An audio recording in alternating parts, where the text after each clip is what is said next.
Everything stated on WTF Nation Radio is to be considered the opinion of the person that stated it, and not an official representation of WTF Nation Radio or U.S. Army WTF Moments. Price does not include tax, title, or license. Some assembly required. Each item sold separately. Batteries not included. Objects in mirror are closer than they appear. If conditions persist, contact a physician. Individual results may vary. Keep out of the reach of children. Avoid prolonged exposure to direct sunlight. Keep in a cool, dark place. And please enjoy the show. Shots. Broadcasting live from the basement of the Pentagon. This is WTF Nation Radio.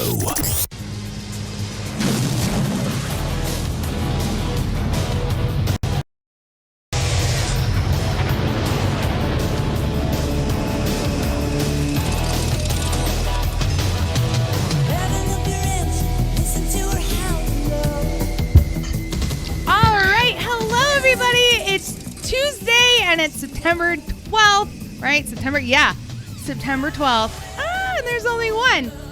And oh my goodness. Has it been a day? I'm joined by, of course, by Gray Cloud, who you guys can see. And also joined by KJ, who you can't see. Hi, KJ. Soon, my children, soon. No, we don't want to see you. Right. So, yeah. So, how has everybody's weekend? It was good. It's been a good weekend. Go on.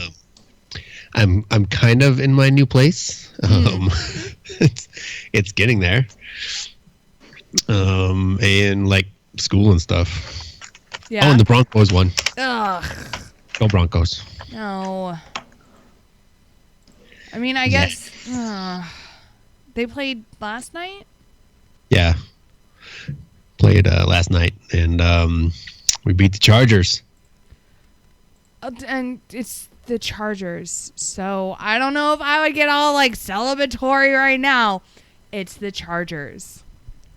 Like, yeah, they may be in Chargers. LA now, but it's still the Chargers. It is. It's However, the same team. They're in the AFC West, so now we have a division win already under our belt. Oh, look at you. So there. My How'd your team do? Oh, God, we lost. Oh, God, it was so bad, too. It was so bad. At least we weren't shut out, so we've got that going for us. We got some points on the board. It was only 3, but we got them. So there's that. Listen, it doesn't matter. The Patriots lost the first game of the season. I know. We're going to win the Super Bowl. We're always win the Super Bowl when we lose first game of the season. 6 rings with Brady. God, I feel like I might accidentally hang up on show anymore, KJ. Right? I think I might accidentally hang up on you. Just saying. I stand by my convictions. Awesome. Well, at least you stand by them. That's the important part right there. Right. You can't call me Kaepernick. Oh, okay, that's true. That's true. Hold on, I got Doc a question in the mixer chat already. I don't know if we covered this already, Doc. What do you ride? Oh, you're talking about bikes or something. Yeah. See if he answers. But how was your weekend as we wait for Doc to answer us? Mine? Oh, goodness. It was busy. I worked on Tuesday. Or, today is Tuesday, and I did work. Dude, I'm out of my goddamn mind all day today. I've just been so just spacey and just out of it.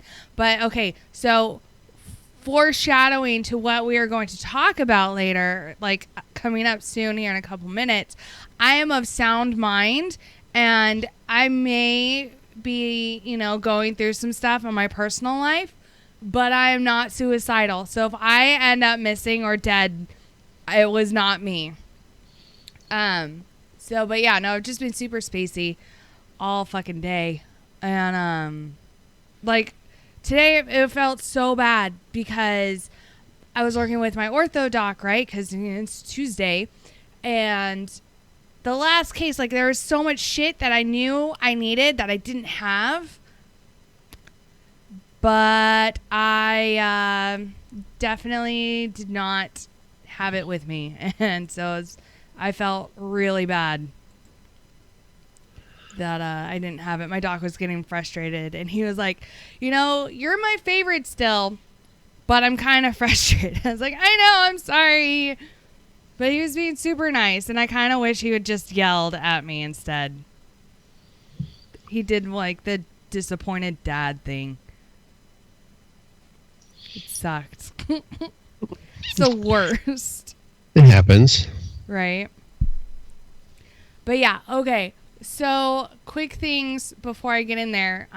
So one of the people that I work with, she is a, how do I put this lightly? Bernie supporter. Uh-oh. Oh yeah, she's fun to talk to sometimes.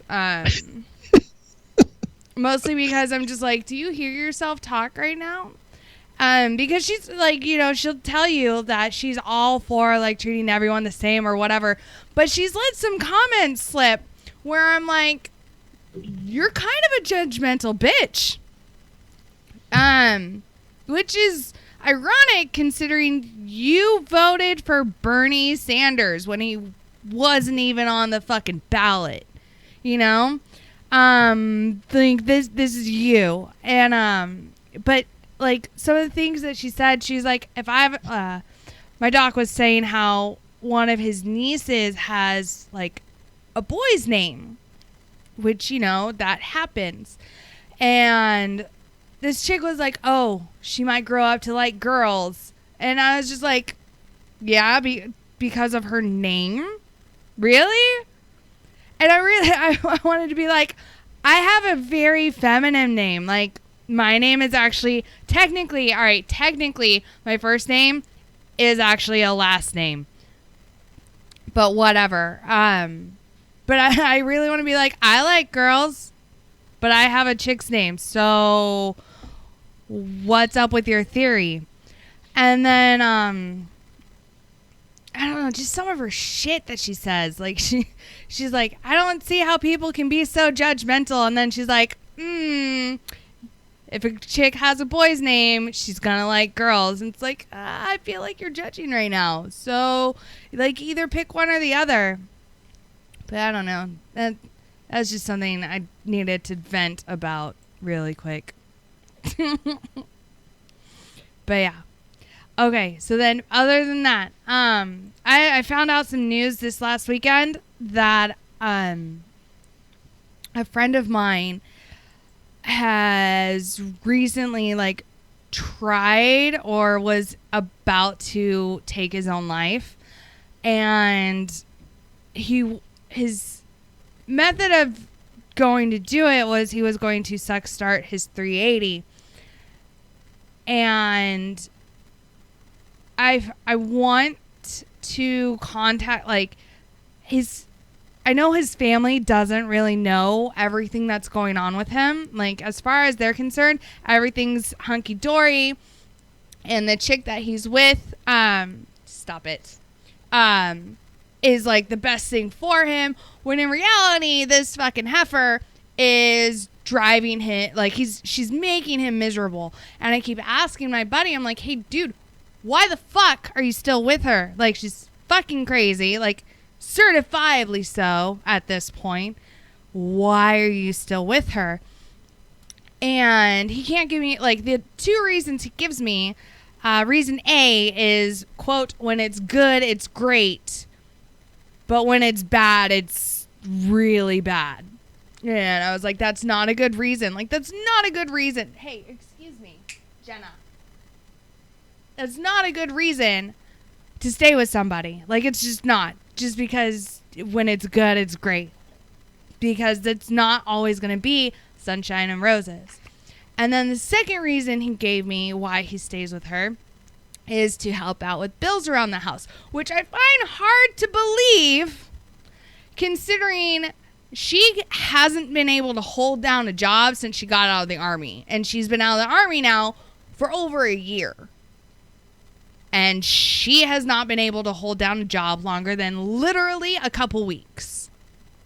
And that was at a fast food restaurant, and she quit that because she started to physically assault her coworkers.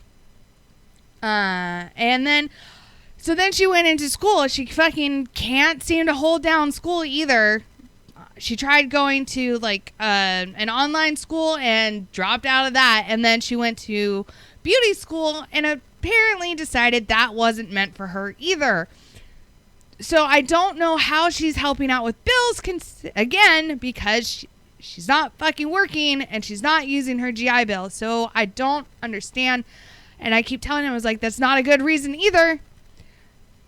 And we actually kind of got into a fight about it. And he was like, you know, oh, I don't need a life coach. And I'm just over here like, are you fucking sure? Because it seems like you do. Like, you need a swift kick up your ass because this is ridiculous. And then finding out that it's gotten to the point where he's so miserable that, like, with life and what she's done to him, that he's considered, like, he's drove off with his 380 and was about to fucking shoot himself in the head because he couldn't fucking take it anymore. And, like, I know all of it, like, the only thing his family sees is what's put on Facebook, and he doesn't fucking post anything, but she's constantly posting how they're so much in love and like, oh my God, he's the best thing ever. I'm so lucky. And it's like, if you're so lucky, then why do you beat on him? You know, like, she physically assaults him now. And I've talked to my friend and I'm like, dude, you've started down this road where one of you is going to end up dead and the other's going to be in jail. And my buddy's like, yeah, I'll probably be the one in jail. And I'm like, oh, okay. Yeah, no, either way, like, this isn't a good road to be on. And it's frustrating. And I'm conflicted as far as to how involved I get, as far as, do I go to his family and say, hey, like, I know this is what you're seeing, but this is what's happening.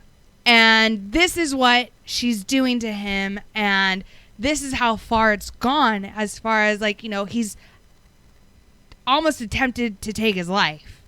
And the only reason he didn't is because a mutual friend of ours talked to him and talked him down. That's the only reason he's still here. And yeah, so I don't know what to do right now.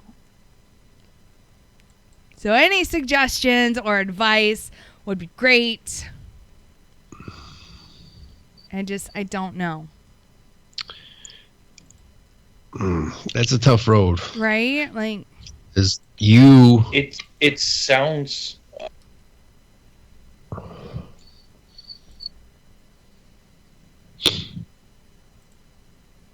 It sounds like what me and my ex-wife went through.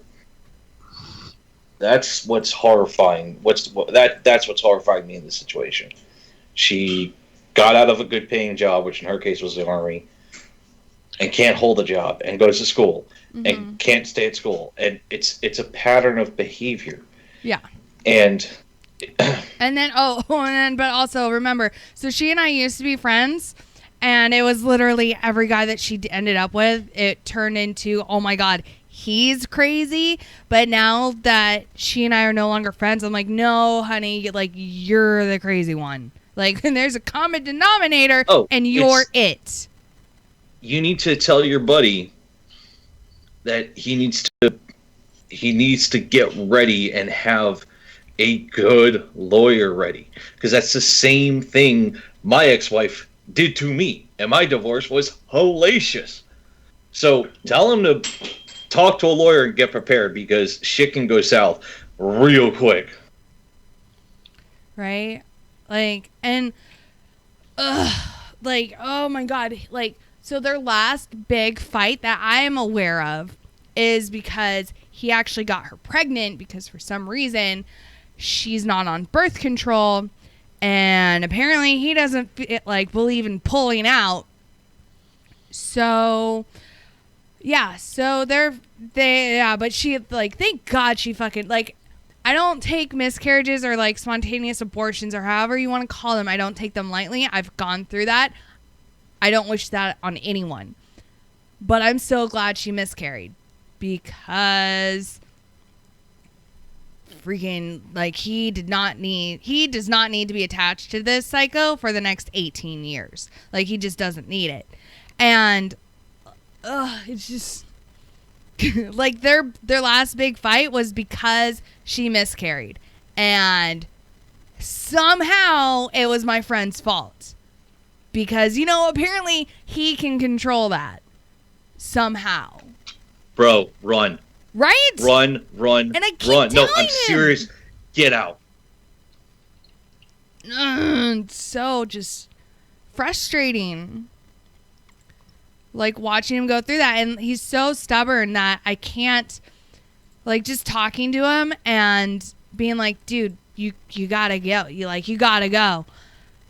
It's one excuse after another as to why he can't. And I'm like, all I'm hearing is excuses. And honestly, it's too easy to kick her ass out. Like, that's all you have to do is just kick her out.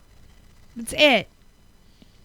Send her ass back home to mom and dad. Or the leave. best thing to do, this is going to sound shitty. Yeah, you personally would have to leave. Like, I didn't realize what my ex-wife was doing, and she went on vacation, and then all of a sudden I'm slammed with court battles that I was not anticipating, my character in question, whole shit of stuff that I fought and beat. Dude, get out, get ahead of it, get a lawyer, file for the divorce. Oh, no, they're not married. They're not married. They're just... Then get the fuck out. Right? They're not even married. They're not engaged.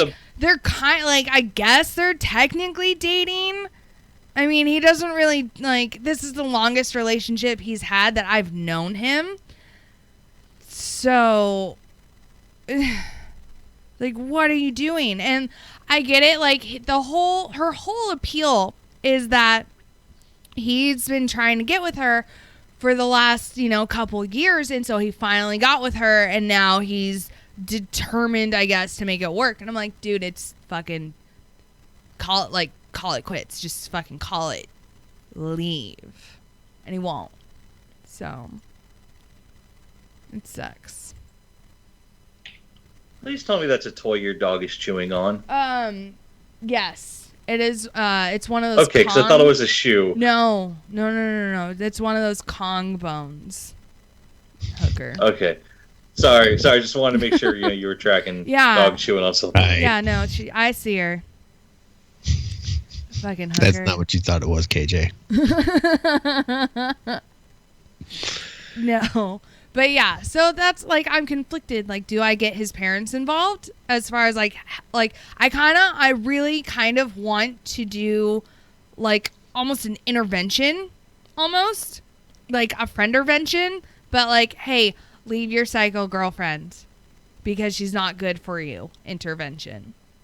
And I kind of want to get his family involved and be like, hey, you need to help me get him away from her.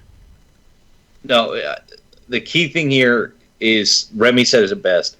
When you get to a point in the Mixer chat, when you get to the point where all you're doing is giving advice and they are not listening, cut your losses because you end up stressing more than them. And that's true. If you start worrying about it more than they do, it's going to give you gray hairs. All we can say is get the hell out. But if he doesn't want to listen, I understand where everyone's coming from as far as that, and believe me, I do. But I'm hesitant to stop or to not do anything because what if the next time no one is there to talk him down?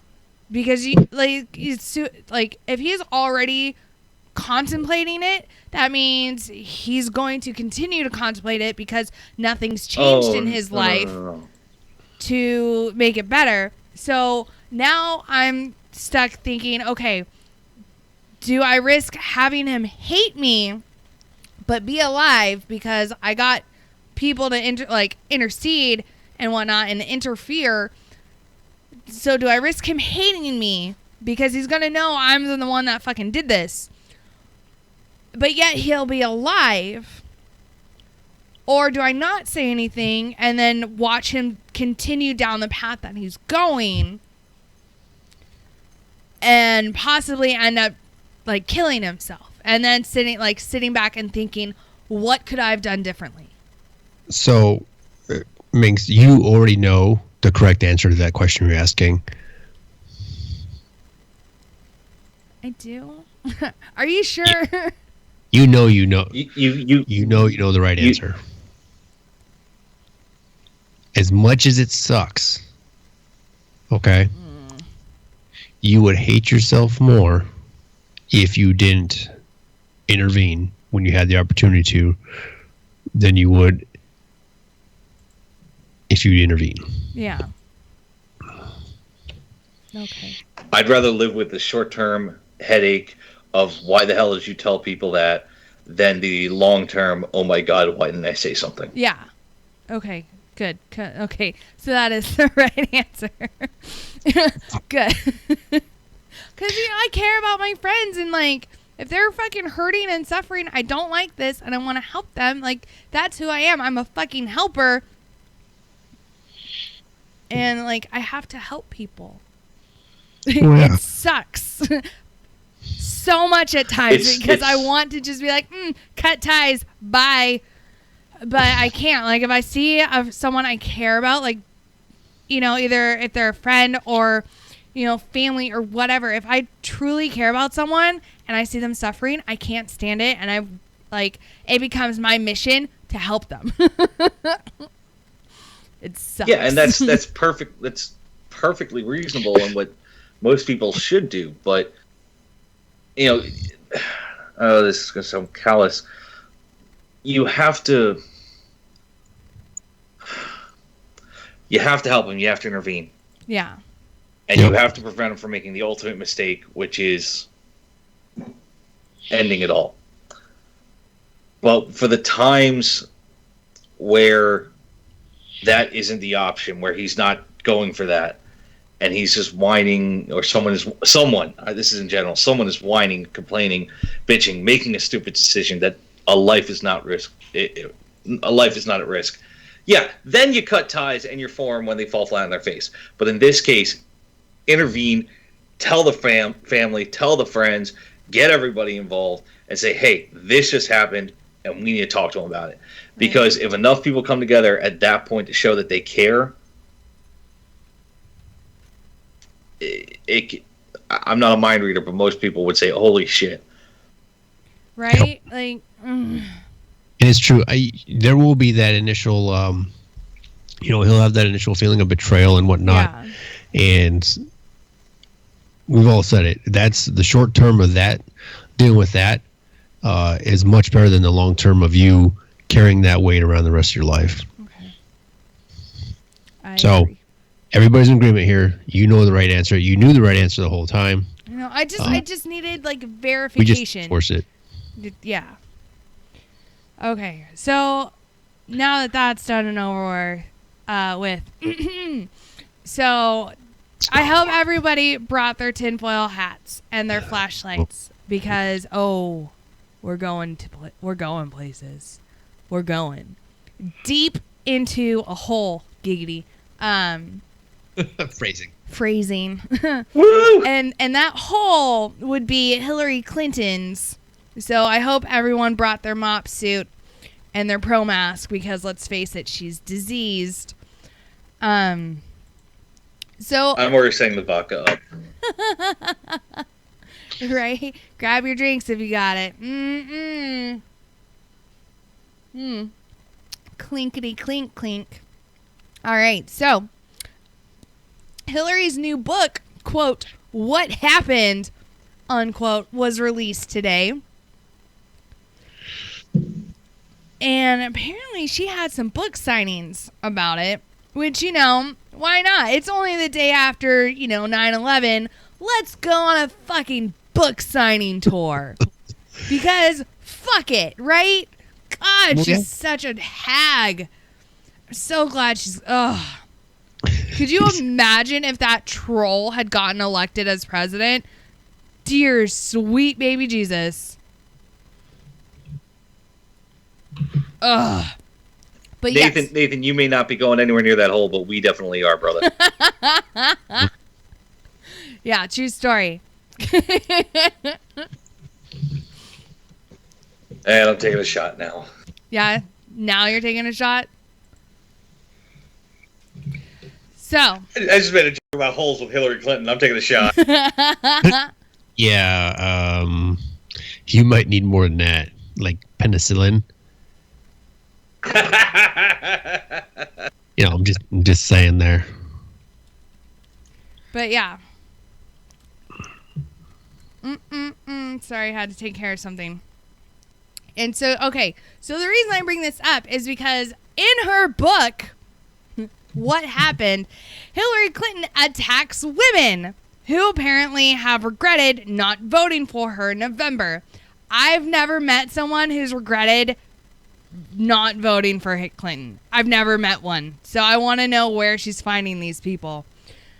Claiming, quote, these people were looking for an absolution I just couldn't give, unquote.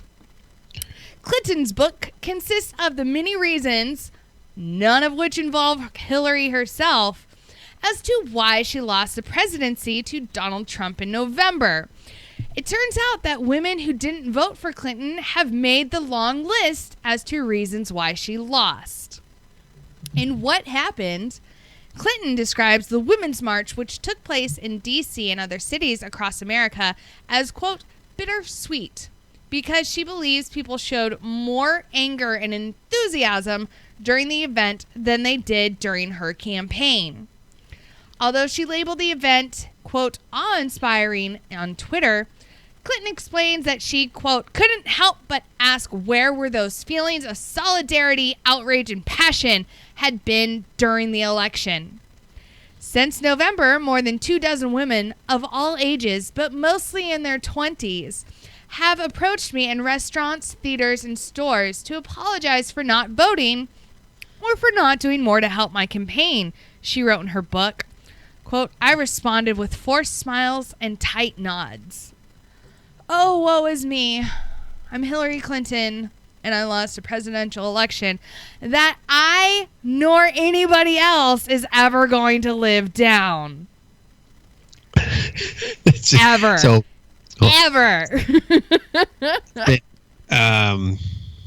So this is now September. Right? It's been almost a year. Almost a year, yeah. Fade away into oblivion.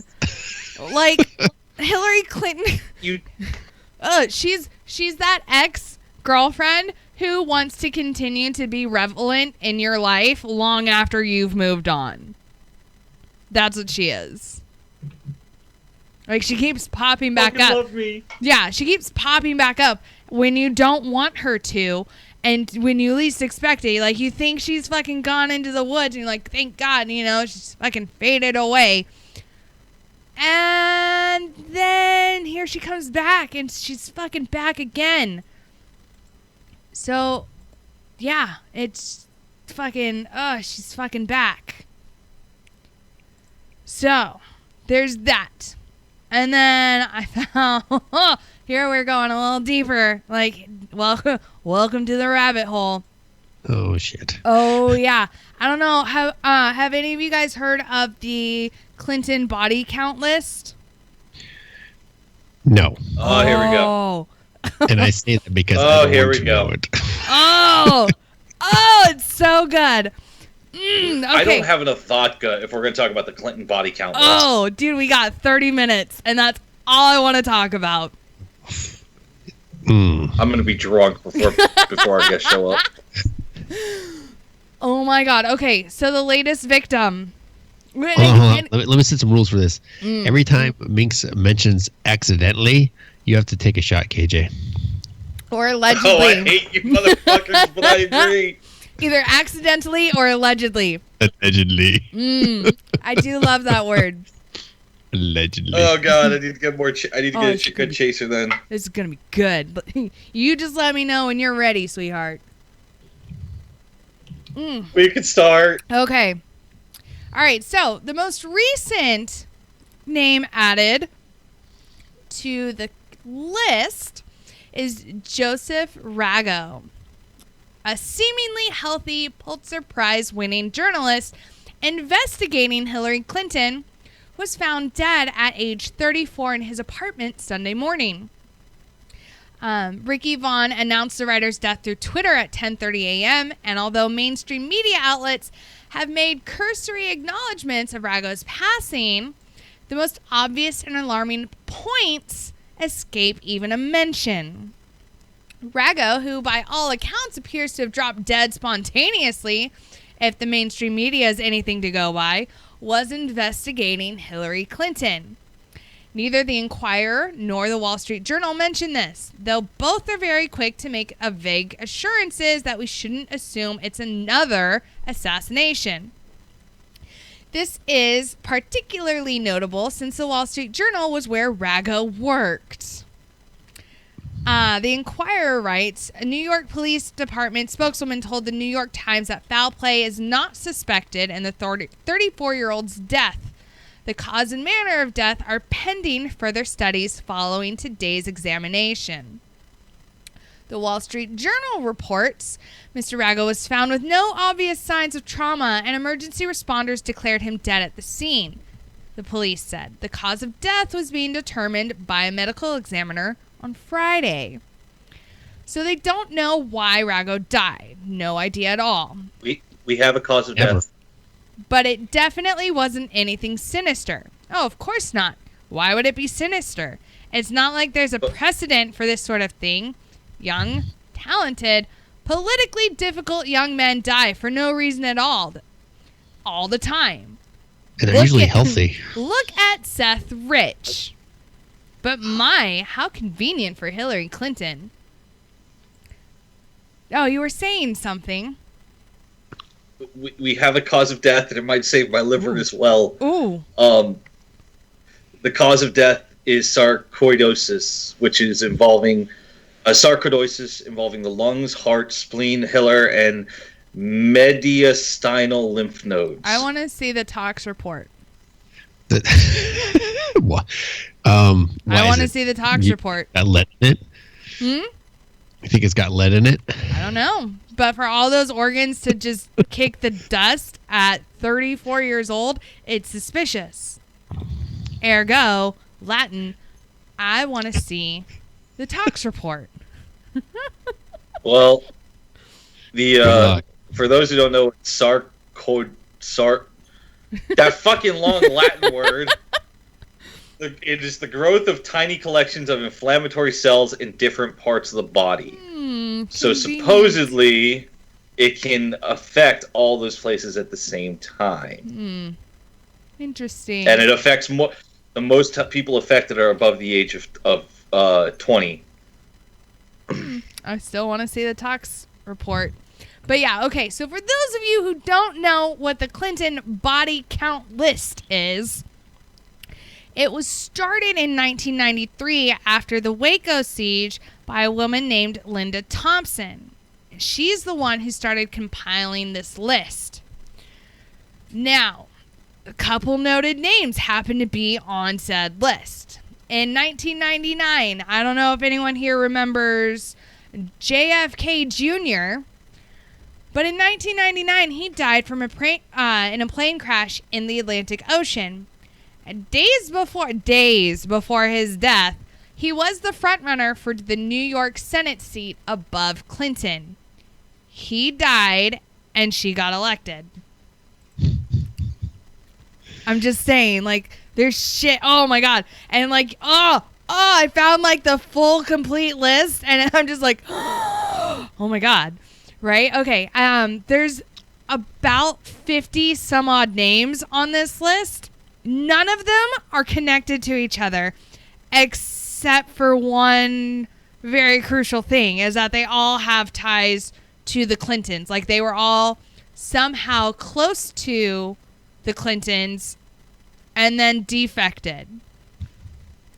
And in a lot of cases, the people were poised to oppose or expose them shortly before they died, like weeks or days before they died. They were supposed to expose the Clintons for something, but then they mysteriously die. A lot are former bodyguards of President Clinton. All of his former bodyguards that have died have either died in a helicopter crash or suicide. No other way It's either one or the other. It didn't like. They couldn't have all been fucking suicidal. They couldn't have all gotten into faulty helicopters. So something's Have fishy. you worked with them? I mean, come on. What? Let's throw some benefit of the doubt in there. Have you worked for the Clintons? It might turn you suicidal. Dude, that's a lot of people to turn suicidal because they're in close proximity to you. Like, obviously, you're not healthy. No, they would call you toxic at that point. So another name that I came across, which is fishy. Mary Mahoney. In 1997, she was closing a Starbucks when gunmen entered and killed every worker, to include Mary. No money or goods were taken. Now, days before this execution, a woman by the name of Paula Jones was in the paper for filing a sexual harassment complaint against President Clinton. A White House staffer with the initial M was set to testify. Mary Mahoney now had been an intern for Clinton in 1991. So there's that. Yeah, no, and it gets. And then in 1993, Vince Foster was found dead. And now he was allegedly, said it, super close to the Clintons and protected a lot of their secrets during President Clinton's first term in office, as far as some of his tax records and why they weren't paying taxes and like hidden estate stuff. And so he was found dead. He was found shot through the neck, and it was ruled as suicide. He was sworn, like I said, he was a close friend of the Clintons, and he was sworn to cover up shady shit during the presidency. However, people noticed some things that were off with the whole thing. It was ruled a suicide, but yet his body was found in a park. Stop it. And he had carpet fibers all over his clothing, which makes it seem as though someone had forced him to lay down on some carpet, even though he was out in a fucking park. The weapon that was used to shoot him, the trigger guard was around his thumb, not around his trigger finger. Again, if you're going to shoot yourself, why would you use your thumb to pull the trigger? That doesn't make sense. And then another thing is that his glasses, like he wore glasses, and his glasses were found meters away from his body. Allegedly, according to investigators, it was from the blast of the weapon that had gone off, which shot his glasses across the park. I don't know how that would happen, considering the gunshot wound was in the neck and not the head. But, you know, physics, I Coriolis guess. effect. Coriolis effect. I mean, the physics, sure. And then another recent one is Seth Roth. In 2016, DNC staffer was set to testify against Hillary Clinton about the emails and the whole WikiLeaks dump. And he was shot multiple times in the back in his Bloomingdale neighborhood of D.C. Now, Gray Cloud, I know you are familiar with the D.C. area. Is Bloomingdale a bad area of D.C.? That I do not know. Oh, I do not hang out in D.C. You're supposed to know these things. Yeah, well, it's D.C. and I really don't care for people or things or traffic. So I avoid it as much as possible. And the only place I ever go during the day is the National Mall. Oh. Well, I need you to look up where Bloomingdale is and see if it's a bad neighborhood. I was banking on you knowing this, so I didn't do it myself. Oh, my God. I'm on it. Oh, Okay, good, Thank KJ. you, KJ. That's a good intern. Excuse me. but yeah. So, No allegedly or supposedly yet. I'm doing good. oh, good. No, I did. I said like One. 3 of them. She had one allegedly. I know I heard it. Yeah, there was 3. But yeah, so his death was ruled a robbery gone wrong, and yet nothing was taken. Not his cell phone, not his wallet, which was in his fucking pocket, and not his watch, which apparently was quite an expensive watch. So, I don't know, like, just a whole bunch of shit. And then another one, this Monica Peterson, she died November 13th, 2016. Monica was in Haiti working for the Human Trafficking Center and also previously worked for the Colorado Human Trafficking Council's Data and Research Task Force. A good friend of Monica picked up a Reddit thread and posted it on her Facebook. This says quite a lot. Quote, "It seems that Monica was in Haiti investigating the Clintons' possible ties to a pedophile ring. Monica's family hasn't been able to get any straight answers about her death. It was ruled a suicide, but it's disputed by her mother." Another one is Jerry Luther Parks. He was the head of Clinton's gubernatorial security team in Little Rock. He was gunned down in his car at the intersection of Chenal Parkway and Cantrell Road near Little Rock. Parks was shot through the rear window of his car. The assailant then pulled around to the driver's side of the car and shot him 3 more times with a 9mm pistol. His family reports that shortly before his death, unknown persons were following them, and their home had been broken into, despite a top-quality alarm system. Parks had been compiling a dossier on Clinton's illicit activities. The dossier was stolen. When news of the discovery of Vincent Foster's body came over the news, Parks is reported to have said, "I'm a dead man," and he told his wife that Bill Clinton's people were, quote, "cleaning house," and he was next on the list. Oh,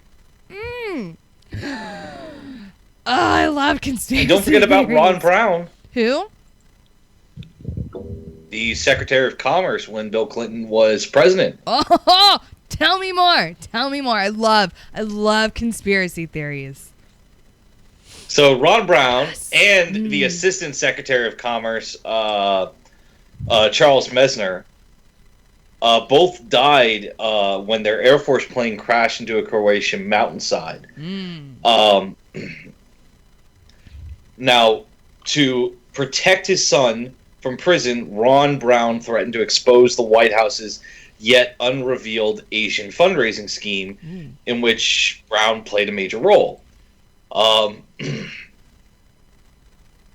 Now this is ridiculous because they both were actively parts of the cabinet. That's the part that's weird. And then if you lean forward,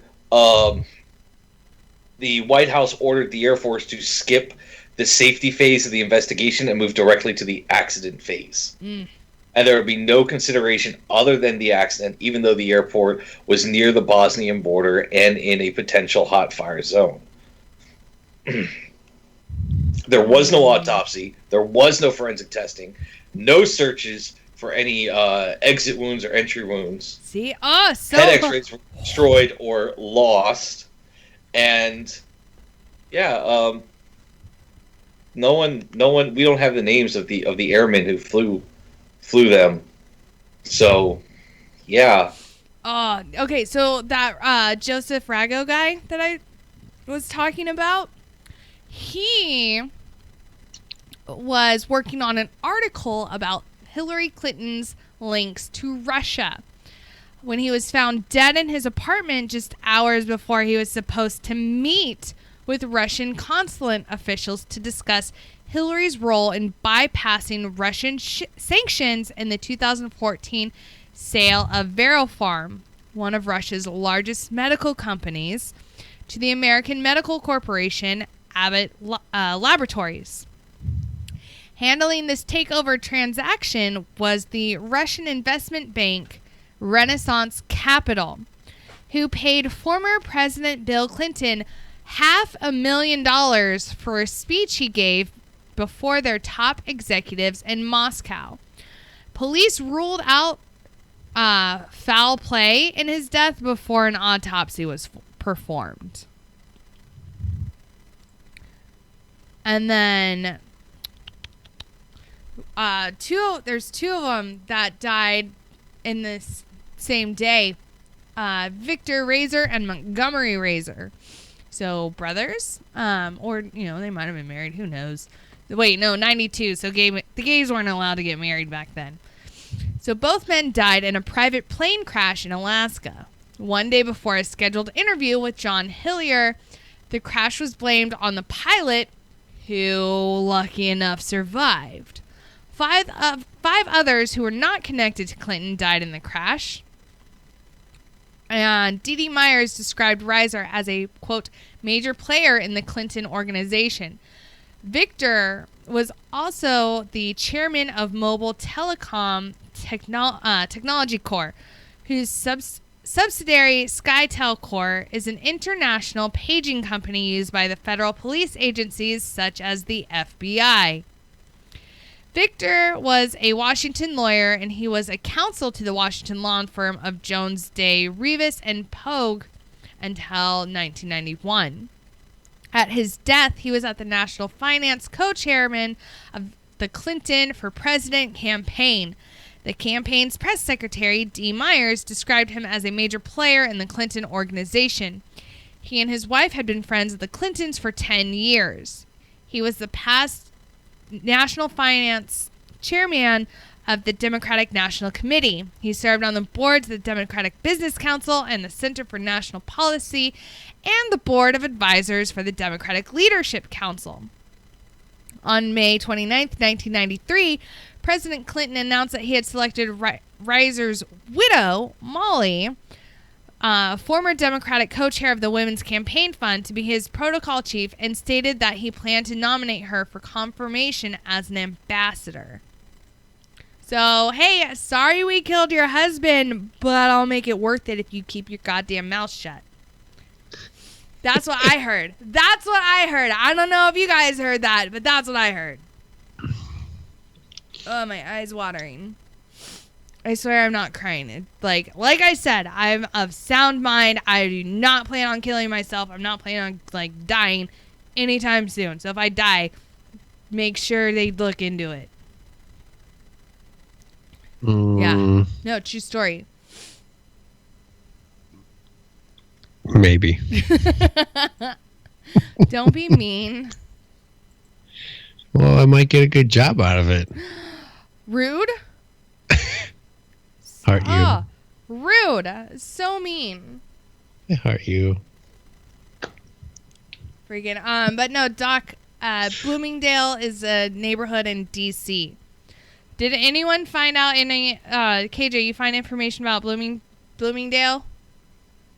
Roger that. In the past year, as recent as October 26th, we've had auto theft. We've had a total of 32 cases of theft, 26 counts of robbery, 21 counts of burglary, 8 counts of assault, and 2 counts of shooting. But it's next to a very bad area, but it's not, oh my god, we're gonna fucking die. Right, not like the area it's next to. Yeah, no, it's definitely like lower middle class, if I had to clarify, or upper low class. I don't fucking know. But still, something like that. I'm trying to get housing prices to get a better idea. Like, if it was a robbery gone wrong, why was he shot in the back? Or, like, the back of the head? And then nothing was taken. I have so many questions. So many questions. So hypothetically here, he found it. The firearm went off. Yeah. Yeah. There you go. But even then, you don't just shoot someone in the back. You don't. That makes no sense if you're robbing. Now, if you walk up behind them, you put the gun to their head, yeah, that makes sense. If you have to shoot them, that'll make sense. And then you take the wallet because it guarantees your safety of not being seen, that anonymity. But the minute you go to shoot them, the easiest way to do it to guarantee that person's not going to know who you are, be able to identify your voice, is you shoot him through the head. Why did you shoot him through the back? A person could survive getting shot through the back. Many people have. So, did It they ever makes no identify the logical caliber sense to me. of weapon that was used? No. Or I don't think so. I didn't see anything about that. Oh. Because it'd be interesting if it was a 25. You know, just saying. But yeah, and then that one dude who told his wife, like, oh shit, I'm fucking next. Jerry Parks. Like, he knew it was coming. Oh, what? Like, why would you tell your wife something like that if... Surprised when it happens. Right? Like, oh, but he said he did it after he found out, like, Victor died. Or, right? Victor? Yeah, no, Vincent. Vincent Foster. It was after he found out that Vincent had died. It was, oh, shit, I'm next. I'm a dead man. I'm going to die soon. And then, like, to be... Here's another weird one. Yes. The Chief of Naval Operations, Oh. Admiral Jeremy Borda. Admiral Jeremy Borda supposedly went home for lunch and decided to shoot himself in the chest twice using 2 guns. Oh, Wait, what? I'm sorry. That's What? impressive. You shot yourself in the chest Like- twice using 2 guns. I've seen the Boondock Saints. It's not as easy as it looks. Right? You know, he said, former... I'm proofreading right now. Please forgive me. No, you're fine. Yeah, the explanation for his suicide focused on a claim that he was embarrassed over 2 Valor pins he was not authorized to wear. He was only authorized to wear the V on his medals, but that had personally... Okay, that is something that's politics. Turns out he was entitled to the decorations. Blame shifted to stresses over the downsizing of the Navy, and even feminism was blamed as well. He left 2 suicide notes, none of which were released. Awkward. Why weren't they released? That's normally like a thing. Yeah. So, you know, I mean, Chief of Naval Operations, you know, Ron Brown, the former chairman of the DNC and the Commerce Secretary. You know, this is just, it's an insane list. It's like... Where's my... It really is. So if anyone wants to find out more, or if you want to discover like more conspiracy theories, because there's so many, like my sister and I will go back and forth on all these ones. Like there's a conspiracy theory about Obama being a love child. Yeah. Oh yeah. And I don't know if anyone's heard of Pizzagate, but that's also, what? Have you not heard of that? I don't think we want to go there right now with Pizzagate. Is it like hell is Bridgegate Pizzagate? or Watergate or any other like Deflategate? It has something to do with like satanic, like human sacrifice, and how a lot of people in like big politics are involved. No, like hear me out. Splin Bones? No, my sister got me in on this. And I blame my sister. Like she started this with me and I've just gone completely submerged. and yeah, and like it has to do in like, you know, child sex slavery, and like the Clintons are involved and a lot of people in fucking DC are involved. Oh, it gets good. But yeah, so you guys heard the you guys know about the proof that Osama bin Laden died in 2001, right? No. Oh, okay. You want a conspiracy theory? Get your tinfoil hats ready. Oh, I'm ready. Okay. Everyone here's seen the movie Black Hawk Down, correct? Yes. Yep. Why the hell is Eric Bana, who is obviously Eric Bana in the photo. Yes. Why is he standing over Osama's corpse? The What? scene is direct. The picture is ripped directly from Black Hawk Down, and I saw it on the first time I saw it back in 2010, 2011.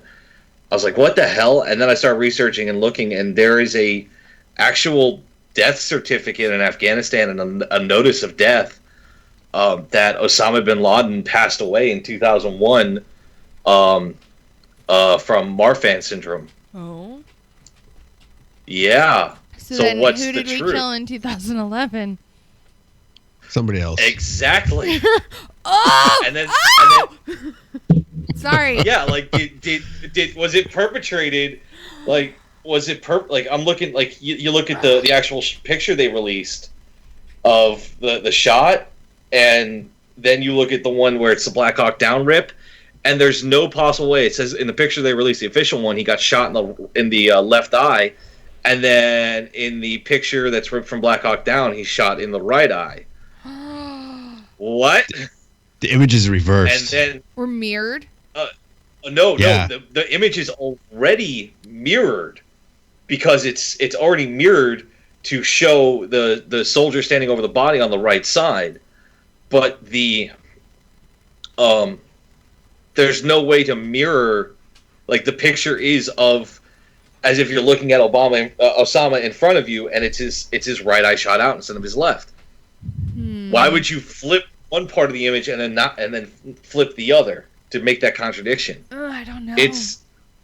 It really bothers me because to there's a generate talks lot of like evidence. this, and to keep people guessing on what really is going on in the world. right? Oh, and you're like, And then this and is then like up your you want alley, isn't it, Gray Cloud?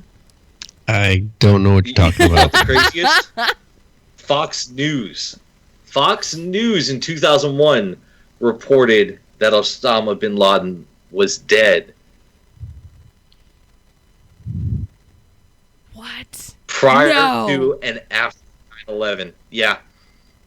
That KJ, he if you passed can away find due a to clip of that somewhere Right? or an article, I will buy you a bottle of scotch. Oh, like a good, like an expensive one? Like a good bottle, like an 18-year. Oh, shit. Oh, Oh, here's Mom, that caught my finally. attention.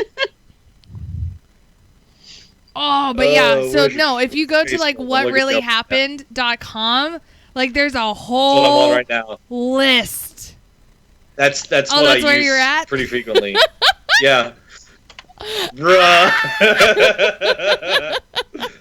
Yes. Yeah, there's exactly what I'm looking at, Great Cloud, and it's fucked up. I've been looking at this for years, ever since I announced. I'm like, wait a second, I remember as a kid, I remember this. Like, I don't argue about the Berenstein Bears or the Bernstein Bears. I remember, though, hearing that name Osama bin Laden before 9/11. I remember it. Well, Which yesterday, I was saying it was horrible, it was a terrible thing, but the harsh reality is it was a horrible and terrible thing, but if someone else did 9/11, I want to get that person. Well, if you watch Fahrenheit 9/11 or one of those other garbage truther thingy-majiggers, it's all an inside job. It was all an implosion to bring down the Twin Towers. It was all an implosion to bring down the rest of the the World Trade Center buildings and whatnot. yeah, okay, so, like, those movies I don't buy. I'm like, no. But one that I absolutely, like, you can't convince me otherwise is Sandy Hook. That's a fucking conspiracy theory. I'm like, they say all these kids died. I don't remember seeing any sort of funerals for any of the kids. The strange thing is that if there's only really that one shot of, like, kids evacuating. There's no real other pictures from that entire incident. There was one ambulance that showed up to a mass casualty, and they parked it 200 meters away. Instead of, I don't know, bringing it up to the school. Or having, I don't know, fucking multiple. Since there were allegedly multiple, like, victims. And there was that one fucking chick who like was the teacher, but yet she fucking seems to pop up in every fucking thing that happens. If you notice, she's a white chick with brunette hair and like brown eyes. And I know I kind of just described myself, but it's not me. And she seems to pop up at every mass shooting. Freaking, oh. So hold on. it's So one of those things Rod that's a has very- got a point in the mixer chat there. Yeah, the steel melting. The steel didn't need to melt. It's proven that the steel strength and the steel that was used in the center of the towers there will give out at like 1800 degrees. It'll start to become flexible. That is true. I watched a blacksmith demonstrate this with a heating furnace that he had, and I think it was a 1x1 piece of steel rod, and he was able to just use his pinky to bend it after it was heated up.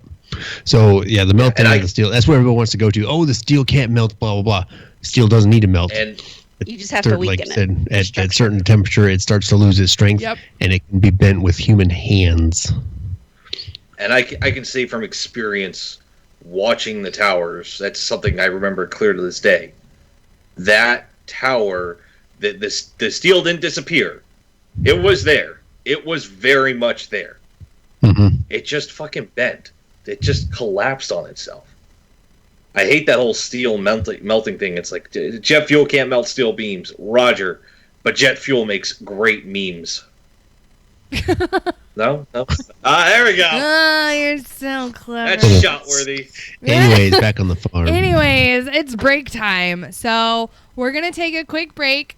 And when we come back, we are going to have Gina and Shannon from Pinup for Vets on with us. So we're going to have some lovely ladies to look at. Not just myself and Grey Cloud. So we will see you guys here in a couple minutes. So hang tight. I'm like a flower blooming, you got it all wrong. I know I'm breathe, I breathe, and like you see, I see, and like you need, I need, and like you bleed, I bleed. Don't treat me like an object, I'm tested and proven. Mind, heart, and soul, I'll always be a human. Like you breathe, I breathe, and like you see, I see, and like you need, I need, and like you bleed, I bleed. Don't treat me like an object, I'm tested and proven. Mind, heart, and soul, I'll always be a human. Call me a vet like a soldier, Green Beret, 21 gun salute, don't wanna see the day. In a constant war zone, in the home of the brave, where they hate the police until they saving the day. I got kids like you, a mortgage like you, so blue lives matter, and so does yours too. All this separation and divide, open your eyes. If you cut us all open, we the same inside. The only difference is I run to the gunfight. Your peace when it's chaos, when the people don't act right. But I'm under scrutiny for trying to protect me. You pull a pistol and I'm shooting for trying to contest me. I got a quick second to make a deadly decision. The media portray me like a kid for a living, like I'm cold with no heart, a brain with no thoughts, a body with no feeling, a life with no cause. Like you breathe, I breathe, and like you see, I see, and like you need, I need, and like you bleed, I bleed. Don't treat me like an object, I'm tested and proven. Mind, heart, and soul, I'll always be a human. Like you breathe, I breathe, and like you see, I see, and like you need, I need, and like you bleed, I bleed. Don't treat me like an object, I'm tested and proven. Mind, heart, and soul, I'll always be a human. I'm damned if I do, and damned if I don't. It's like every single time I say what's on my mind, they go for my throat, they spew evil words. If you are absurd, always grinding, grinning, and killing my soul with these verbs. Hold me down, like I can't gasp for air. I'm closed inside of a box, like I'm inside Fort Knox. Every time that I'm there, I don't know why they think that I'm different from you. All that's true is I'm a like you breathe, I breathe, and like you see, I see, and like you need, I need, and like you bleed, I bleed. Don't treat me like an object, I'm tested and proven. Mind, heart, and soul, I'll always be a human. Like you breathe, I breathe, and like you see, I see, and like you need, I need, and like you bleed, I bleed. Don't treat me like an object, I'm tested and proven. Mind, heart, and soul, I'll always be a human. Like you breathe, I breathe, and like you see, I see, and like you need, I need, and like you bleed, I bleed. Don't treat me like an object, I'm tested and proven. Mind, heart, and soul, I'll always be a human. Like you breathe, I breathe, and like you see, I see, and like you need, I need, and like you bleed, I bleed. Don't treat me like an object, I'm tested and proven. Mind, heart, and soul, I'll always be a human.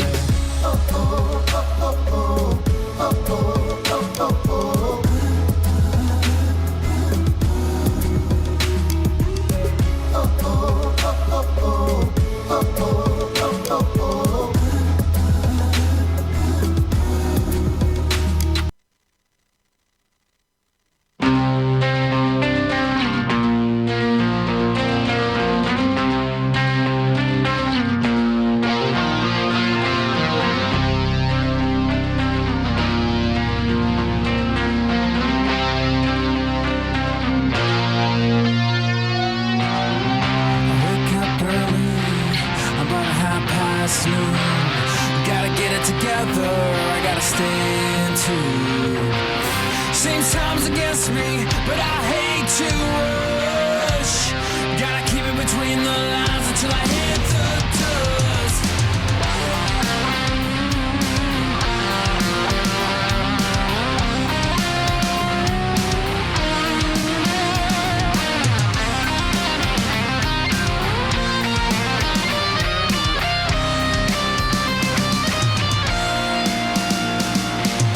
Got my shit together, I gotta buy some time.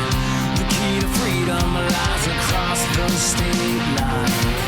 It's a daily ritual, this game I play. In the life of a shadow man with a debt to pay. Hit the gravel with my hand on the radio. Here I am again, driving on the road to nowhere.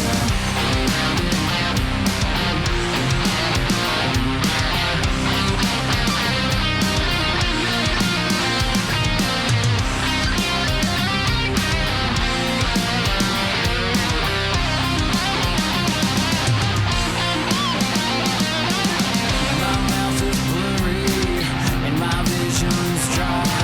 I'm looking at the world through bloodshot eyes. It's a daily ritual, this game I play. In the life of a shadow man with a debt to pay. Hit the gravel with my hand on the radio. Here I am again, driving on the road to nowhere. Just like this life that I lead, it might not take me anywhere. But I was born to travel along this lonely road to nowhere.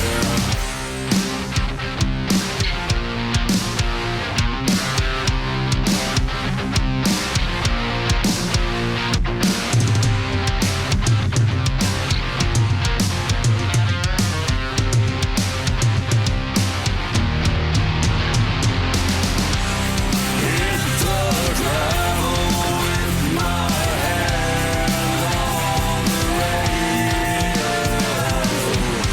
Here I am again, driving on the road to nowhere. Just like this life that I lead, it might not take me anywhere.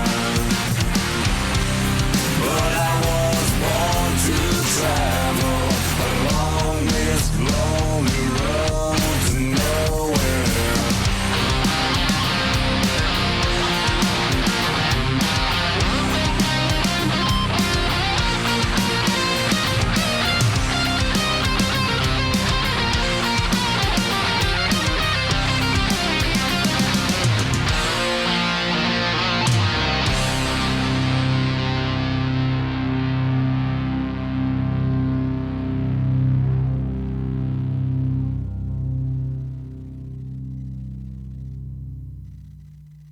The voice of U.S. Army, WTF Moments. This is WTF Nation Radio.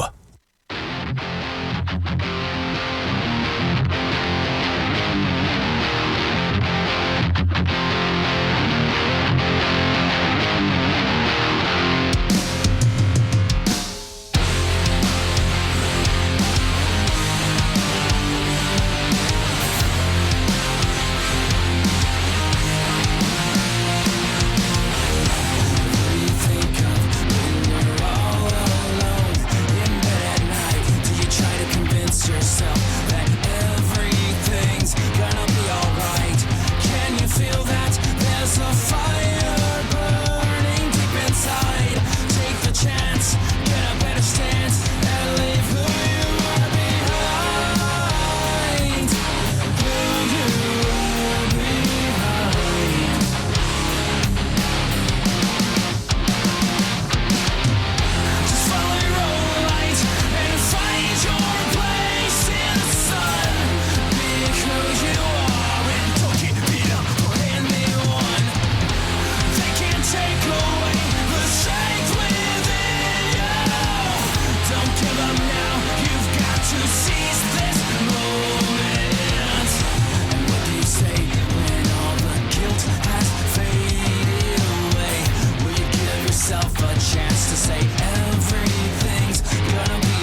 Don't give up now, you've got to seize this moment.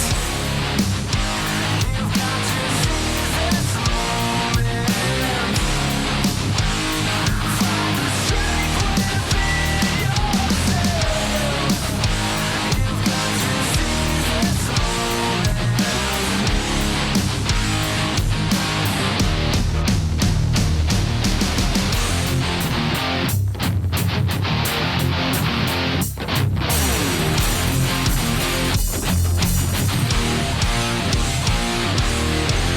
Just follow your own light and find your place in the sun, because that's how this game called life can be won. You've got all you need, it's right in front of you. The time is now and this is your moment. Just follow your own light and find your place in the sun, because you are. Don't give it up for anyone. They can't take away the strength within you. The time is now and this is your moment.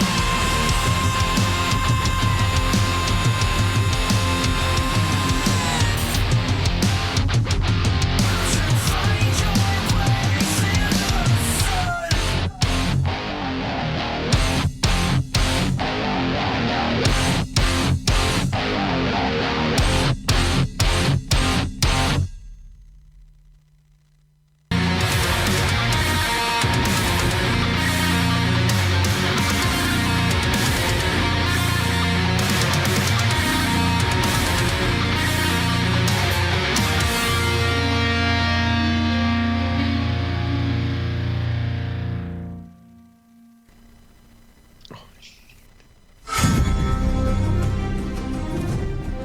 All right, and we're back. And as you guys can see, I'm joined by the lovely ladies of Pinups for Vets, Gina and Shannon. Hi. Welcome to the show. How are you guys doing? Good. How are you? Doing good. Can't really complain. You know, it's Tuesday. So, Yeah, it's day. yeah. How was your guys' day? You guys look so cute. Aw, I'm so sorry. thank you. Like, I love it. We try to keep it classy for you guys. No, I love it. I love what you guys, I just, the whole 40s, like, pinup era, I absolutely love. I can't pull it off myself, but you guys look so cute. I'm so jealous. Thank you. I don't know. It's fun. There are a lot of different interpretations of it nowadays, because you've got the girls who have like the rock edge to it. Mhm. Yeah, they do like the crazy hair and they make it really punk. And you've got the classy ones. You've got really flirty. So there are a lot of different ways to style a hair flower if you so choose. Absolutely. So how did you guys get started with Pinups for Vets, and like, just tell us about yourselves. Yes. So basically, it was back in 2006. There was a lot of stories coming out in the news about our troops coming back from Iraq needing medical care. And I just felt very strongly that I wanted to do something to help out. Sometimes things just strike you in life, and you feel a connection to that and feel like you just have to do something. And so I felt like I wanted to do something creative. And so I've always been a big fan of pinup art from the 1940s.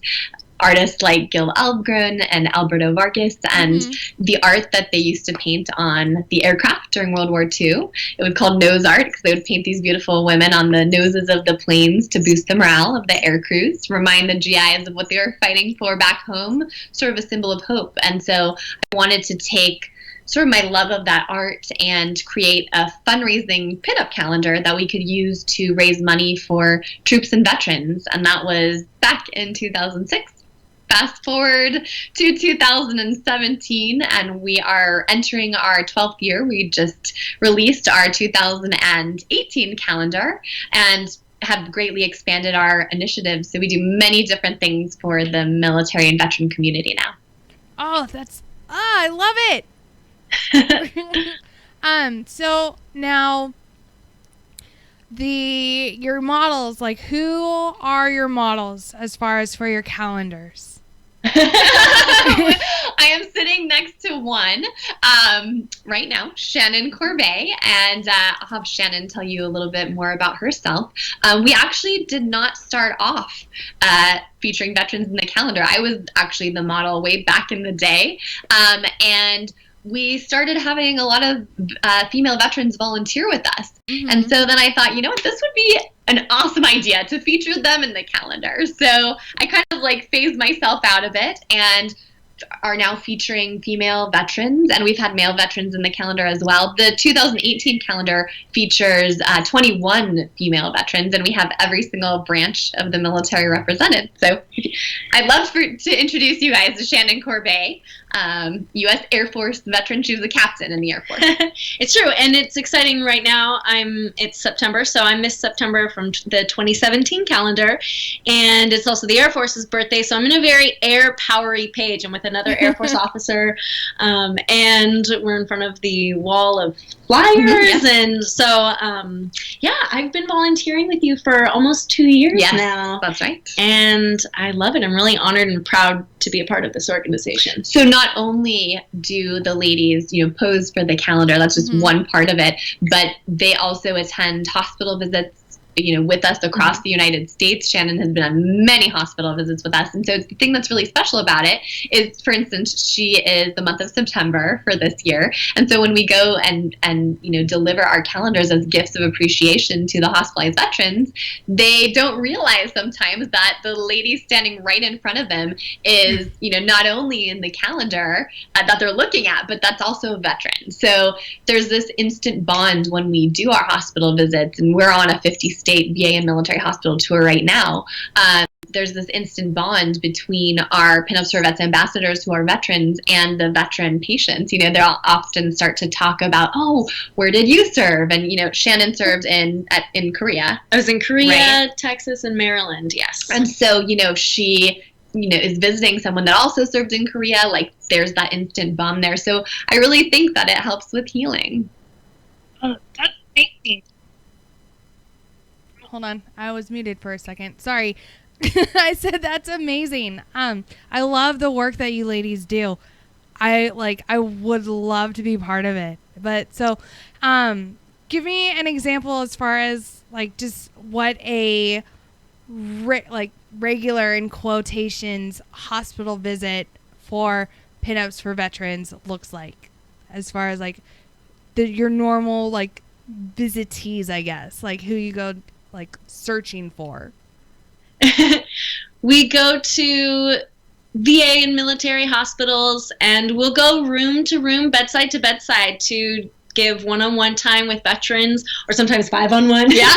We'll be surrounded by the volunteers, and we like to talk with them. We like to hear their stories. A lot of them are hospitalized far away from their families. They don't get visitors very often. They don't get stimulation very often, so we love to have conversations with them. We like to bring them gifts, calendars and t-shirts, and Gina has other options and things that are donated often, and so we like to just talk with them and spend time with them. And so we go from room to room, bed to bed. We'll go to the bigger rooms, and sometimes there are bigger events like for holidays where everybody's gathered in a common room, and there might be music or dancing or storytelling, and sometimes we'll dance with them. Yes, we've done that.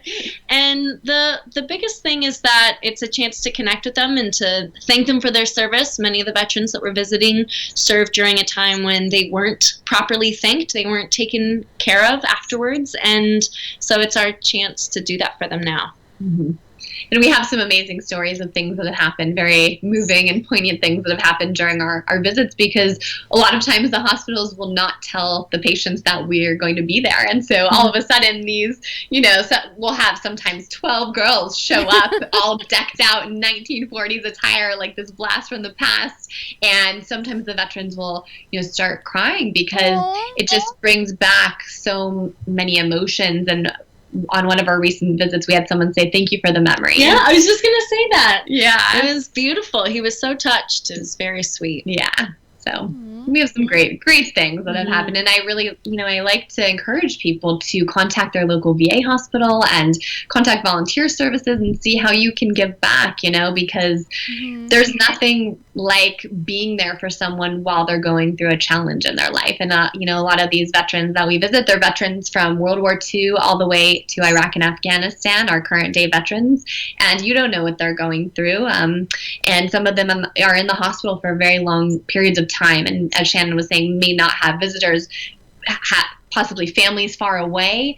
And so just to have that kind of human to human connection and company can really mean the difference between a good and bad day. So that's one of the things that we do is our VA hospital visits. And I'd say we're probably most known for that. So really quick, I know Gray Cloud has got a question for you. One, I've got I went and stalked your guys' Facebook page, and I grabbed a couple of your cover photos, and I've actually got them playing right now. Oh, good. Yeah, I keep looking down at my phone. I can see that. And Douglas Hamlin from our Facebook live chat says, love you girls. Thank you for all that you do. Doug from Michigan, U.S. Army.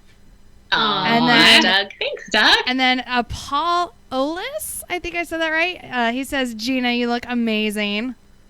Thank you. This is a classy lady right here. Right? Looks great. That smile, I've never seen you without it. Thank you. It just brightens the room. If I'm ever in the hospital, I want a bedside visit. I will, for sure. But Great Cloud, I know you had a question for them. Yeah. So, ladies, I've read what you guys doing, and the start you guys got was amazing back in 2006. So when you do your photo shoots for a lot of your calendars and whatnot, a lot of it draws from the previous era. What drives you for that era and to keep going with it, if that makes any sense? Yeah.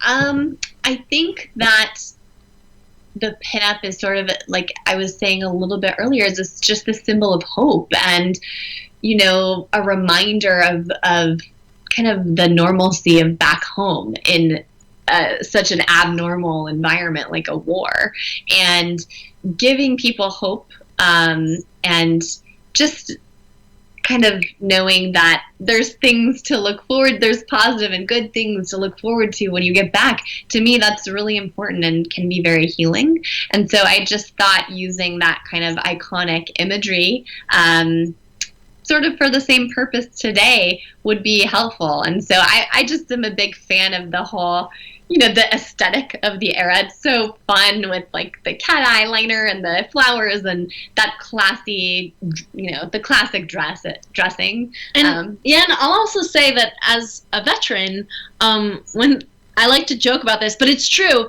The military did not teach me how to do my hair and makeup or look like a girl. Right? And, yeah, no, it definitely doesn't. Yeah, it didn't seem like it was a high priority for them for some reason. So it's been... You didn't learn, like, highlighting and contouring? No.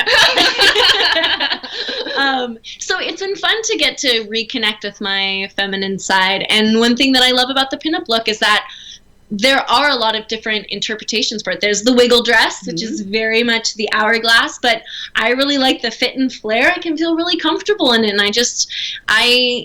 it's a fun way and a classy way to get to express myself. And so I have started to wear a lot of these looks outside of our pinup events. I love that because, a lot of the ladies that volunteer with us, the female veterans, say that kind of utilizing the aesthetic of the pinup has helped them to reclaim their femininity post-service. And it's fun for me to see like them, scouring eBay and trying to get pinup looks, and half their closets now are like this kind of style. So it makes me really happy that it makes them happy. And so I think, that's kind of the answer to your first question. And as far as what drives us to keep going, I think that honestly, working with the military community has been one of the most inspiring things in my entire life. Their drive, dedication, ambition, sense of teamwork, like working towards a higher, a goal, everyone coming together and trying to achieve this thing that's greater than themselves. if I didn't say resilience, there are just so many things that inspire me about the community. Shannon and I have many friends that have gone through these intense challenges like loss of limbs, severe burns, major depression, PTSD, traumatic brain injury, TBI. And so I think like when you see people that are really finding ways to overcome these the most extreme obstacles that you could imagine, that are overcoming it and are finding ways to do that. I mean, what is more inspiring than that? I love working with this community because you guys inspire me. So Gina, back in 2006, what first prompted you to actually go to that hospital that very first time, before you started Pinups for Vets, before you had this amazing idea? Like, what got you going? So initially, we weren't like initially the whole goal was to fundraise to buy rehab equipment for VA hospitals. We just wanted to kind of supplement, what they had, help them out with some new stuff. And I don't know what it was. I think I wanted to do more than that, like more than donate money. I just had this desire, like maybe we should be there in the hospital, and maybe we should give people the option on the website, which I should hold this up. Shannon made this fancy sign. So fancy. So, when you go on the website and get the calendar, you guys will see that there's an option to get one for yourself or to purchase one for us to deliver on one of our visits. And there's another option for us to ship to deployed service members that are asking, because we also have deployed units around the world that are asking as a little morale boost. And so I just think it's grown. Our initiatives have grown so much from that first year, and our hospital visits, as I said, I think we're most known for that. And yeah. That's one of the things that I'm most proud of in contributing to, because I know firsthand that the health care for veterans, in my opinion, is not nearly good enough. Yes. The demand is so high and the resources are so low that anything that we can do to help the medical recovery of veterans, especially right now, we've been at war for many years, and that's something that is very important. It's a high need right now, and so that's one of the things I'm most proud of with your organization. Thank you. Thank you. Ladies, Greg Cloud here again. There's a question in the Mixer live chat from one of our followers, and the question is, how receptive was the VA to equipment donated to a federal hospital?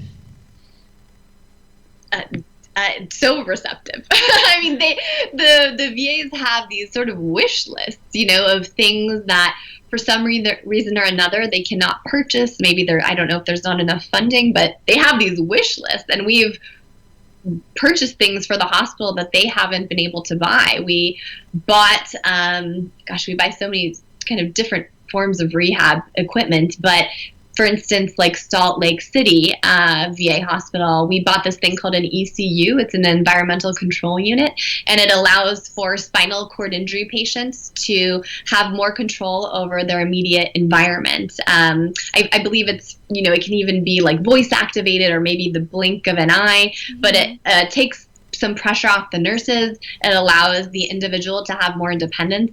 And so that's something that we purchased for them. And I just like knowing that because of our supporters, I mean, we cannot do what we do without our supporters, but it's because of them that, veterans in different hospitals across the U.S. are getting to benefit from these pieces of rehab equipment. KJ, I think you've got a question for them as well. Yes, actually. I've been sitting here scrolling through and looking at the website and look through the gallery, and I am seeing an incredible amount of classic vehicles to vintage outfits to everything from the time period. And I was just curious, are you having fellow veterans or fellow organizations donating the vehicles or the objects, the props. Are you guys purchasing or making your own dresses to reflect the accuracy of the time period? First of all, major shout out to the brand Voodoo Vixen. They are amazing and provided the outfits for the last couple years, actually. The outfits for our calendars for the last couple years. So they've been just so incredibly supportive of our organization and what we do. As far as like the locations and the props, it takes months. I mean, I always tell everyone this is like making a movie because it's so much pre-production, from location scouting to casting to getting all those props. And, you know, whether it's cars and planes, and a lot of the owners of the aircraft and the vehicles are veterans, and so they feel strongly, you know, about supporting their fellow veterans, and so they're usually more than willing to, you know, drive their car to help us out on a shoot. But this calendar for 2018 that was just released, we shot the entire thing at this beautiful ranch in California, and so the calendar has that kind of like that ranch style. I love the whole design of the 2018 calendar so much. It feels like American summer camp. Yes, it's very Americana. It's like the heartland, like all the farming. Yes, that's right.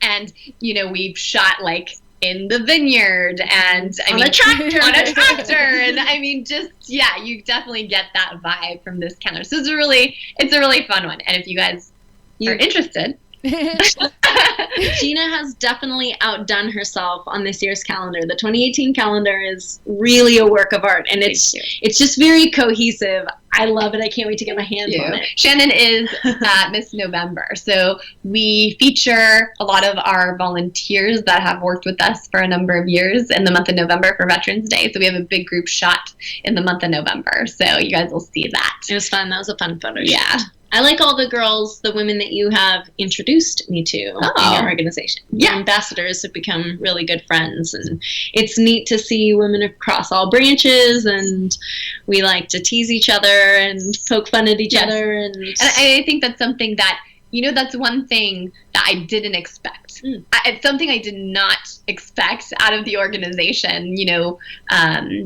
is this camaraderie between our volunteers, which I love to see that. It makes me so happy. Our volunteers have become such great friends, and there's such a bond between them. Many of our volunteers are female veterans.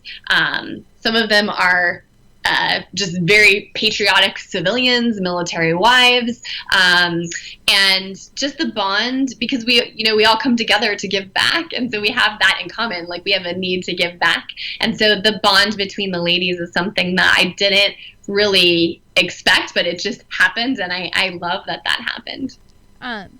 So we've got a couple questions from our Facebook Live feed, and Erica Gonzalez wants to know, how are we able to go with you to the VA hospitals? Do you have to be in the calendar to do that? No. So please just email me if you're interested in coming along on a visit. You can email through the website, pinupsforvets.com. We are based in Southern California, but we always need sponsorship when we go, I think a little higher. Oh, there we go.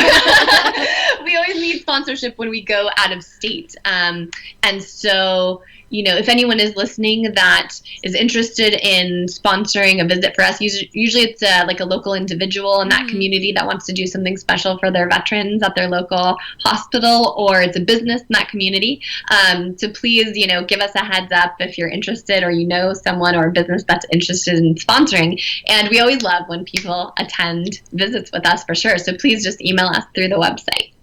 And then another question from Pat Weber. Gina, any more plans to do a variety show tour at VFWs like the one I had the pleasure to see a year or so ago in Phoenix? We are actually, this is a great time to bring this up. We have our annual calendar release party called the Salute and Boogie, and it is at American Legion Post 43 in Hollywood on January 20th. I have the host of the event sitting with me right here. I'm planning some fun surprises, unlike anything you have before. I'm not telling Gina about them. So Shannon is co-hosting with Marine veteran James Bain. They're going to make a great duo. We are going to get into trouble together. Fingers crossed. We have some amazing performers. The Beverly Bells are performing, which is sort of like an Andrews Sisters type trio. We have the Honey Tops, great like Broadway-esque dancers. So it's sort of like a vintage style variety show, and that is coming up on January 20th in Hollywood. So if you guys are around the area, or if you want to fly in to attend, we've definitely had supporters fly from very far to attend this event. You can get tickets. We have a Facebook page if you just type in like the Salute and Boogie, or on brownpapertickets.com. That's where you can get the tickets, and you just have to search pinups for events. So that is coming up. Very nice. Do you do more variety shows like that around the country, or is it just like for a launch party? No, just right now it's just for the launch party. Oh, okay. Yeah. Great Cloud, did you have another question? Not necessarily a question, but just something I've noticed during this interview with these nice ladies here. To hear you speak about this, to hear you describe your drive and your passion and why you're doing this is your guys' calling. Yeah. For as much passion as you guys speak about it, and take that to heart, nation, as you listen to these young ladies speak about this. If you speak passionately about something like this, like these young ladies, and they've got started, this is your calling. Go after it like these young ladies did. Okay? Find it and make it happen. And ladies, all I can say is it's awesome what you are doing for our community. And anytime you put a smile on a vet's face, no matter what they're doing, you've made a positive impact in their life. Thank you. And I think that's something that we've talked about this with your veterans, that a lot of service members, after separating or retiring, still feel the desire to serve. And so service after service is something that I've seen throughout this community as I've become more and more involved. And so there are a lot of ways to do that. There are a lot of different organizations that help get vets active in the community again. And this happens to be a really fun one. That's right. Thank you, Shannon. Now, for our female veteran listeners who who are listening, I guess, shit. If they wanted to like join you guys, and like if something's hit them and they're like, oh my God, I have to be a part of this, how do they go about doing that? Yeah, they would just email us through our Facebook page or through the website, pinupsforvets.com, and just let us know that they're interested in being a part of it. We are based in Southern California, but we do travel around the U.S. to different VA hospitals, military hospitals, state veterans' homes. And so we'd always love to have them join us. And it's male and female. We have male volunteers, we've had male models, and so the gentlemen like to do hospital visits just as much as the women do. That's right. And we're super excited this year because we have a female Coastie veteran in the calendar. Oh, nice. Yeah. Now, that's something that I was actually thinking about. How do you pick who is going to be in the calendar? So hard. We do a casting notice. We usually release it in the spring on our Facebook page, asking female veterans to submit pictures and an explanation of why it would be important to them to be a part of something like this. And so we get so many submissions in, amazing submissions. It's so hard to select. But we obviously have to narrow it down because there's only 12 months in the year. Although I try to squeeze more people in it because we have, group shots and we've had 2 people in one shot. So I try to put as many people in it as possible. And so it's tough every year, but I feel so proud of the ladies that are in this calendar. We have everyone from an intel officer to a, gunner's mate to a surgery technician. Oh, hey, that's me. Sorry, I got excited. So we have so many so many MOSs, I guess you could Badass say. babes. Or as Shannon had taught me, AFSTs. That's awesome. KJ, do you have anything for them? Kaz just said, I can hear them smiling. Oh. That's funny. I am just in awe of you ladies, because I'm first of all, I'm buying a calendar. I'm trying to buy a calendar as I'm sitting here doing this. Like I can, yeah. Wife will let me get if you this, leave no a big note, deal. we'll write you a love note in it. You say I'm so much extra work for Gina, because I'm like, anybody who buys the calendar right now, just leave a note, and I will make Gina give it to me. I will sign it. I will write you a love note. I've had people very specifically tell me what they wanted me to write in their notes. If you guys that are watching right now want us to autograph it, and if you order during the course of this chat, just be sure there's like a comment section, and you can say like, I want Shannon to sign it, or I want Gina to sign it, or so yeah, if you order during the course of this chat, then we will do that for you. Oh, good Lord. Our station manager, Ice, he's already fangirling all over you guys. He's a huge fan, and we asked him if he's, ordered a calendar, and he gave us a look like, duh. So I'm thinking you won't be disappointed. Now that he knows he can get it signed, he'll probably order more.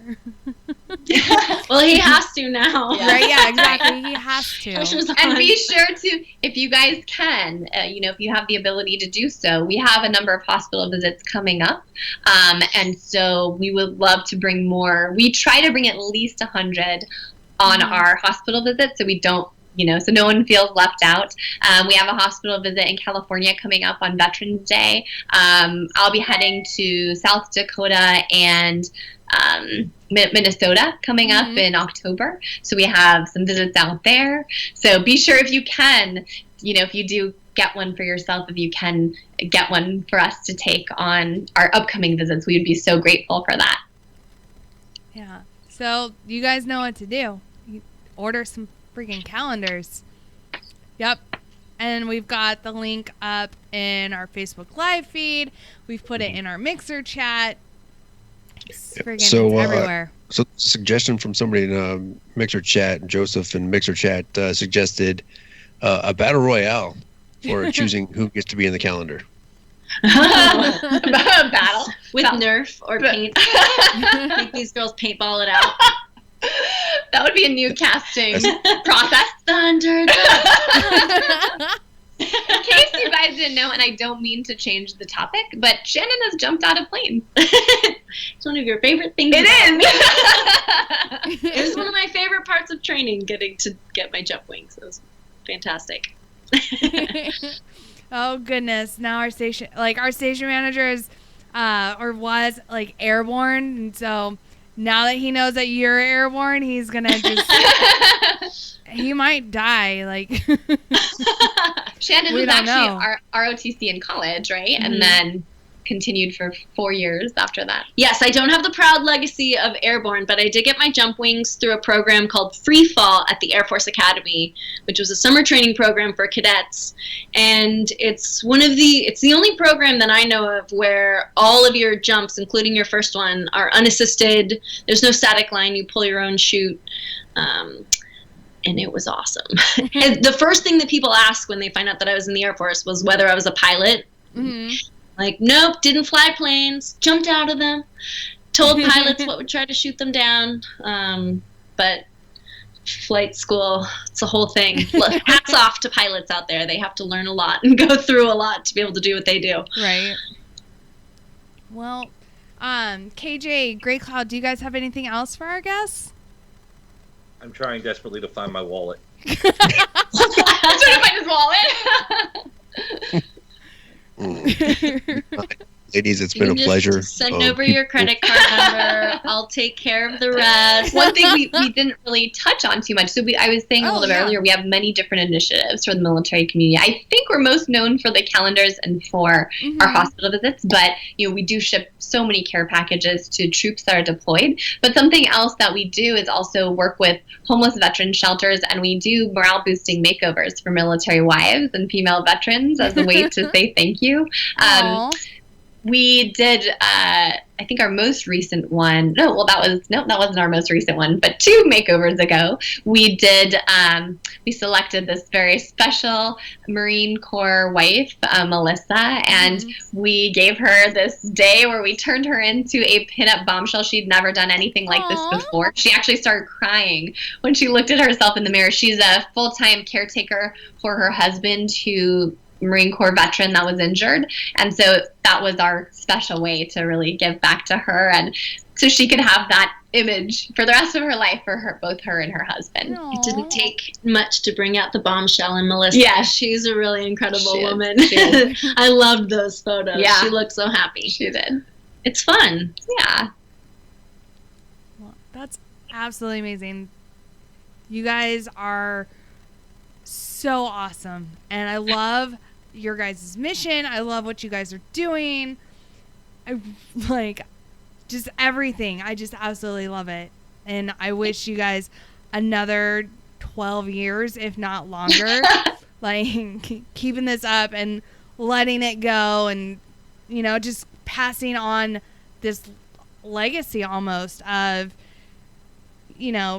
keeping this style alive and going. I like to think that we're keeping a part of history alive, and I believe that there is an exhibit actually in the Smithsonian that's dedicated to pinup art, because it's such an important part of American art history. And so I do like to think that we're kind of keeping that little bit of history going. Yeah, no, I definitely think that you guys are, like, because I mean, pinup is so just iconic, and it's really like a snapshot in time as far as what was happening. So I love it. Thank you. Yeah, of course. But yeah, no, ladies, thank you so much for joining us tonight. Stay on the line, please, when we go on break, because I know we're gonna keep talking to you, but yeah, it's break time. So break time. Yeah. So again, just thank you so much for.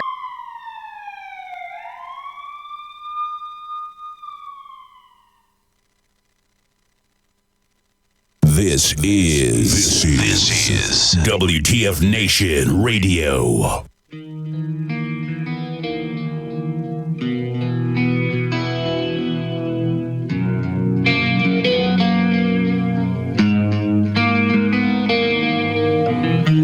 Hungry for another taste.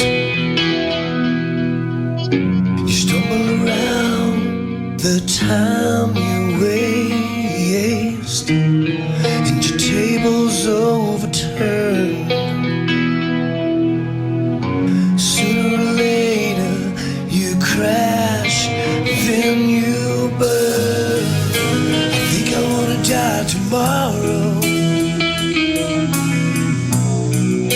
And are you gonna be with me? I think I wanna die tomorrow, 'cause I'm out of time and I'm out of my mind. The simple ways come and go. Still I love the way you turn me on, but I just can't find the words, 'cause everything I say sounds so absurd. I think I wanna die tomorrow. Die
Come and breathe with me. Think I wanna live tomorrow. Try to breathe with me. Think I wanna live tomorrow. It's a matter of time. Out of my mind. I don't care what you do. I don't care what you need. I don't care about my heart. Just instead of what you bleed. I don't wish upon a star.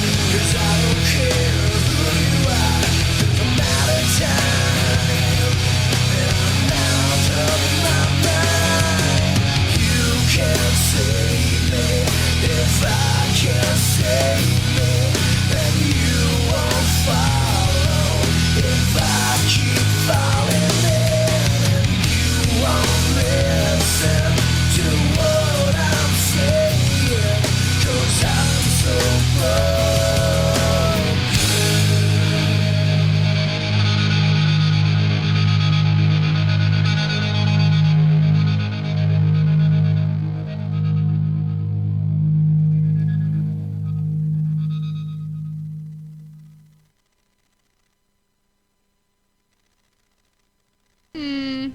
So everyone's been listening to Game of Thrones, and not the song that I was supposed to have playing.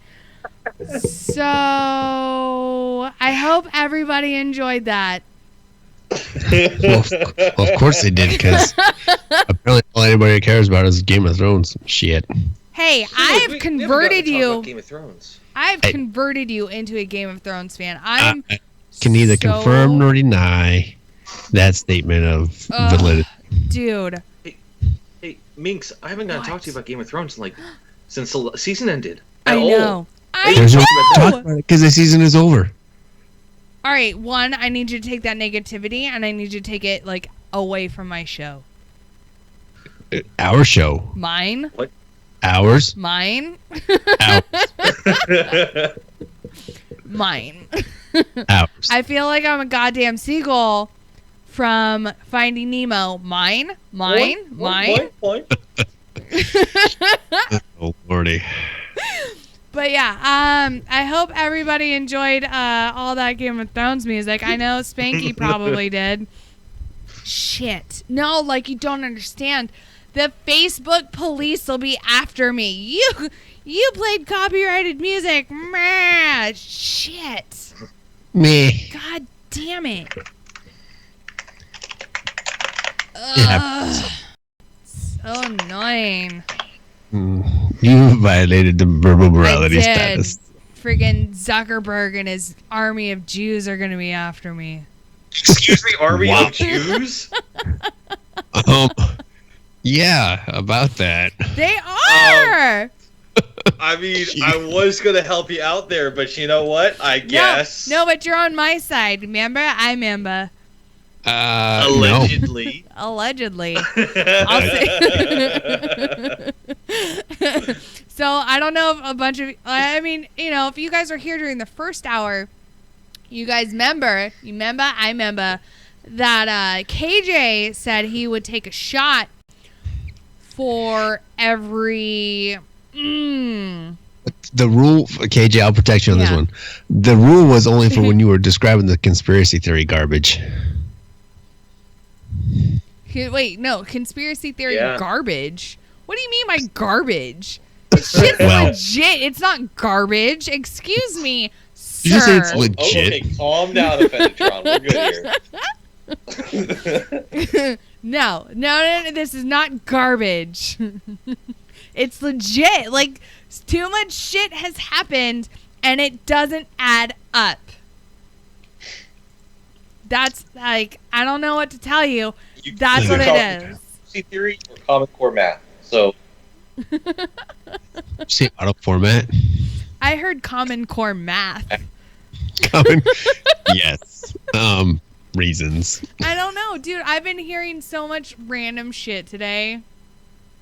It's so bad. No, like my doc will, like he asked for something and I handed him the completely wrong instrument. And I was like, what? I looked at him and was like, why the fuck do you need this right now? And he's like, seriously? Why are you handing me that? And I was like, I mean, you asked for it. He's like, no, I didn't. Shit. Did you ever go get prop wash or an exhaust sample? No, because I was Medac Army and I don't know what Motor Pool Mondays are. I've heard of them. I've heard of the existence of this thing called Motor Pool Monday. And, yeah. There's a land in mythical Narnia for you. It is, because I have never experienced it. That's ever. Really in my 10 years of being active duty Army, I have never one time had a Motor Pool Monday. That's so hard to fathom. Oh no, dude, even best. Okay, so I was in from 2004 to 2014, right? Obviously, because I just said I was in for 10 years. The last time I actually stayed the night in the field, or in quotations, the field. The field. I don't think the OBGYN's office counts as the field. No, it doesn't. No, it was actually at Camp Bullis, which is down in San Antonio, and it was a 2-day thing, so we only had to stay one night in the field, and that was in 2005. I went 9 years without going to this mystical place called the field. Why is it gotta be mystical? I hear it's quite a fun experience, though. Everyone I've talked to loved it. I mean, when you're sleeping in your truck in negative degree weather because the battalion commander doesn't want to get heaters or tents because of budgets and stuff, I mean, it can get pretty magical with about 13 other dudes inside the same truck. So I was at Camp Bullis. I was there, oh goodness, probably January or February of 2005, and it was, San Antonio, so winter, but even then we still had heaters inside this big, 26-man tent. It was great. We didn't even have to do, the last time I used my fucking shelter half was basic training. Wait. You had a shelter half? Yeah, the little pop tents. That's... How the fuck did you... What? I didn't get that shit. You didn't? When did you go through basic? God. Last year. Get that shit. Right. I didn't get that shit at CIF. I didn't get any of that. Yeah, no, I went through, KG, do you know what a shelter half is? Right. No, I was issued, old school BDUs, the black boots. I know how to shine those bitches like nobody's business. 1. 2, yeah. Shelter halves. I actually really love shining boots. I fucking love it. It's so relaxing for me. And I'm able to just fucking zone out and just let go of everything. I love shining boots. I cannot argue with you there. Shining boots is therapeutic. It is. It really is. But yeah. So, Grey Cloud, I hear you have a story you want to talk about. I do, and this is important, so nation, listen up. This has to do with career implementation and things of said nature. So the main page ran a story today. Headline: Security clearance points to problems with access to secrets, and I'll run through the story here real quick. A government backlog of 700,000 security clearance reviews has led to agencies like Defense Department to inadvertently issue interim passes to criminals, even rapists and killers, prompting calls for better and faster vetting of people with access to the nation's secrets. The pileup, which is government-wide, is causing work delays for both federal and private intelligence efforts. It takes about 4 months to acquire a clearance to gain access to quote-unquote secret information on a need-to-know basis, and 9 to 10 months for a top-secret clearance. Efforts to reduce the backlog coincide with pressure to tighten the reins on classified material. In recent years, intelligence agencies have suffered some of the worst leaks of classified information in U.S. histories. We won't get into those just yet. Still, calls for faster clearance processes are getting louder. If we don't do interim clearances, nothing gets done, Dan Payne, director of U.S. Defense Security Service, said last week at an intelligence conference. Real quick, I know who Dan Payne is. Very smart man. He knows his business. When he was appointed to that position, DSS was going to be in great hands. The story continues. Yet Payne described handing out interim clearances as risky business. On the basis of partial background checks, people are being given access to secret and top secret information, sometimes for long periods of time, he said. Goes on, I've got murderers who have access to classified information, he said. I have rapists, I have pedophiles, I have people involved in child porn. I have all these things at the interim clearance level, and I'm pulling their clearances on a weekly basis. So I want to stop right there at the moment with this part of the story, the article, because it goes on, and we'll cover some more key points in here, okay? Mm-hmm. So yes, so there is a huge backlog. Everybody... Anybody involved in that part of the community who requires that understands that there is a huge backlog right now. I don't know how accurate the 700,000 number is at the moment, but if the story is to be believed, it's pretty damn accurate. So there are things in the process now that to try and speed this up. There's been a lot of policy being implemented to help alleviate the backlog, so it's not as hard on those agencies such as OPM and the soon-to-be NBIB, the National Bureau of Investigative Backgrounds, or some shit like that. National Background Investigative Bureau, I think is what it is, NBIB, to help them alleviate some of this backlog and to not have the kind of time constraint that they currently have. So there's a lot of underlying items that are not being seen yet, but they're in the works. So just so everybody knows. Now, to tackle his quote, and it's in quotes, that he's got murderers who have access to classified information. So I don't know about that, but based on some things I've seen, yeah, there's some shady folks who have access, who should not have access. And it's like you said, these people have fallen through the cracks due to mission and op tempo and things of that nature. And it'll continue here in the story in just a second on what they're doing and how some of these people have fallen through the cracks. Now, to address the thing of the interim clearance, where he talks about people getting access based on a partial background. Yes, they can get access to information based on a partial background. However, the individual or the commander or the director who owns that information has the ultimate say on whether those people get access or not. So it's not like they are automatically given the access.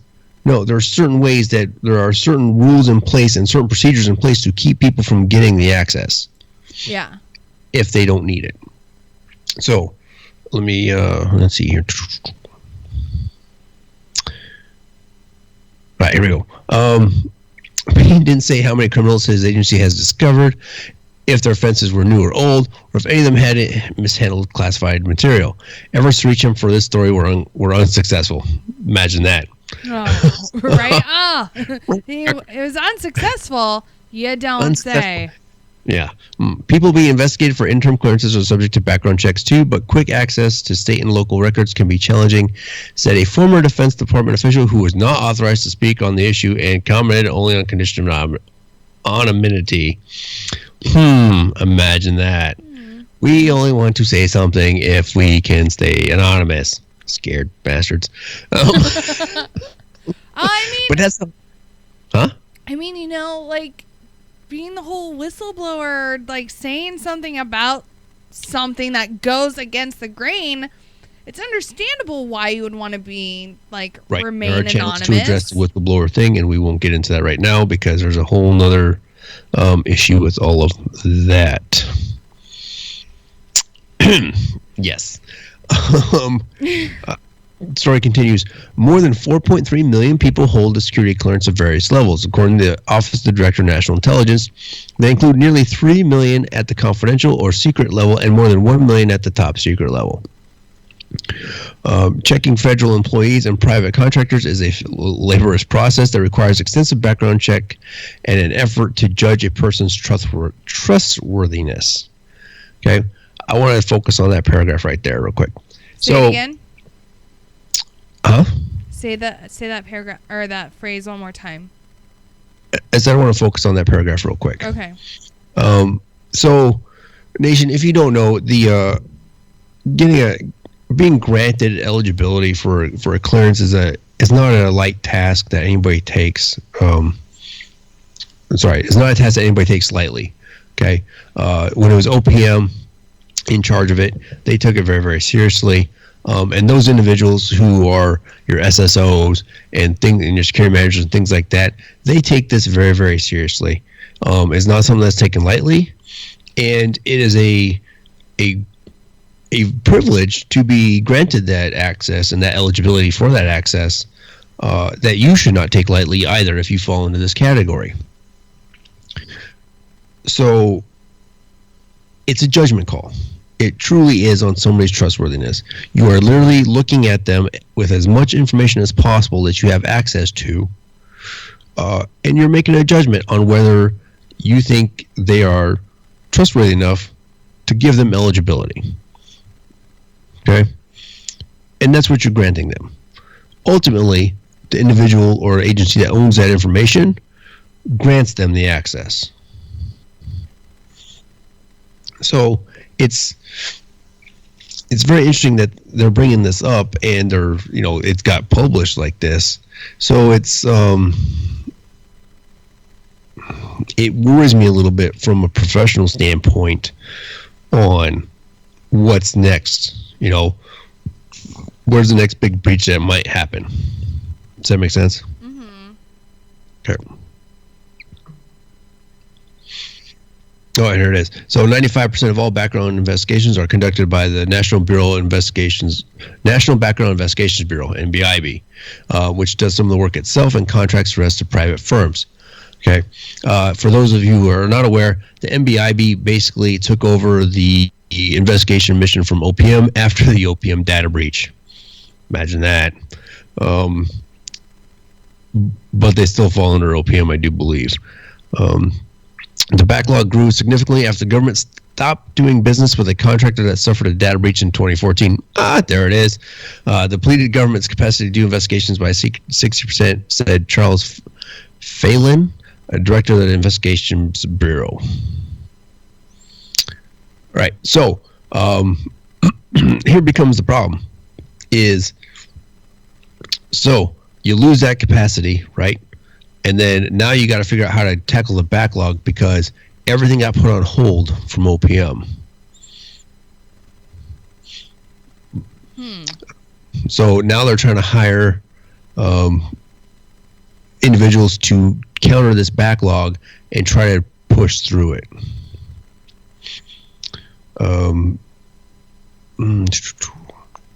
Hundreds of new investigators, like Flan said, hundreds of investigators have been hired, but the backlog is still very heavy, or still way high. He and other officials think the process needs to be updated to ensure the government can spot possible problems in real time. And the questions come up: is clearance role dealing with money woes, personal problems, alcohol and drug addiction? All the classic signs that somebody might have issues. Right now, clearance holders are reinvestigated about every 5 years, adding the background checks for first-time applicants. Intelligence officials, industry leaders, and lawmakers say continuous monitoring evaluation are preferable. Okay, that's what everybody would like to see. In today's fast-paced world, they argue it doesn't make sense to wait years to find out someone has experienced financial problems, making that person susceptible to selling classified information. Okay. Let me do this next paragraph really quick.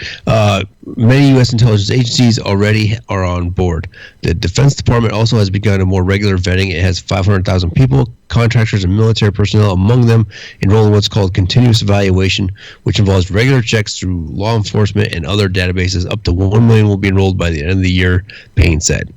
Okay, so what they really want to do is be able to have people get checked in real time. That's what they're ultimately pushing for, because that's where a lot of people fall through the cracks. Okay, things happen in life, right?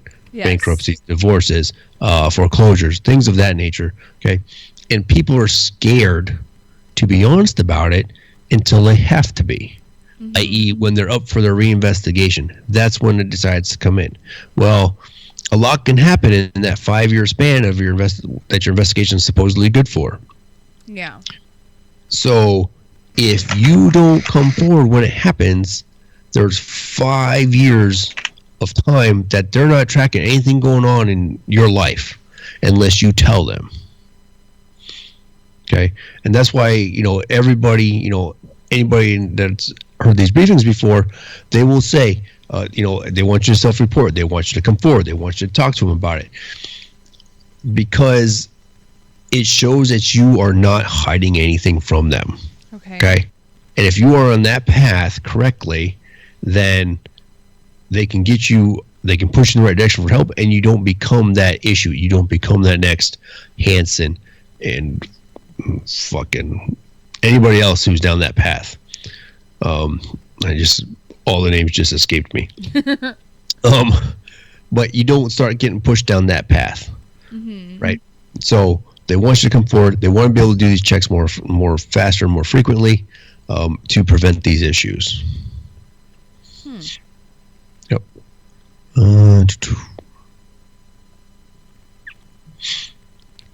So while we're on the subject of security clearances, I just thought of something.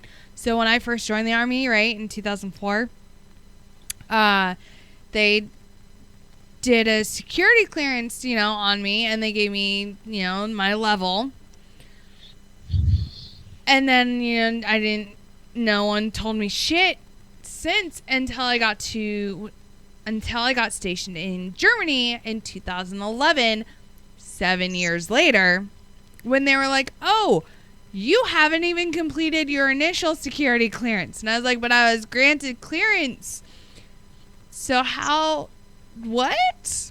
Yeah, so I was granted clearance even though I had not finished the whole application to get clearance. I don't know. Yeah. Does that happen a lot? I don't want to say it happens a lot, but it does happen where people fall through the cracks. Because it was a secret. Joseph.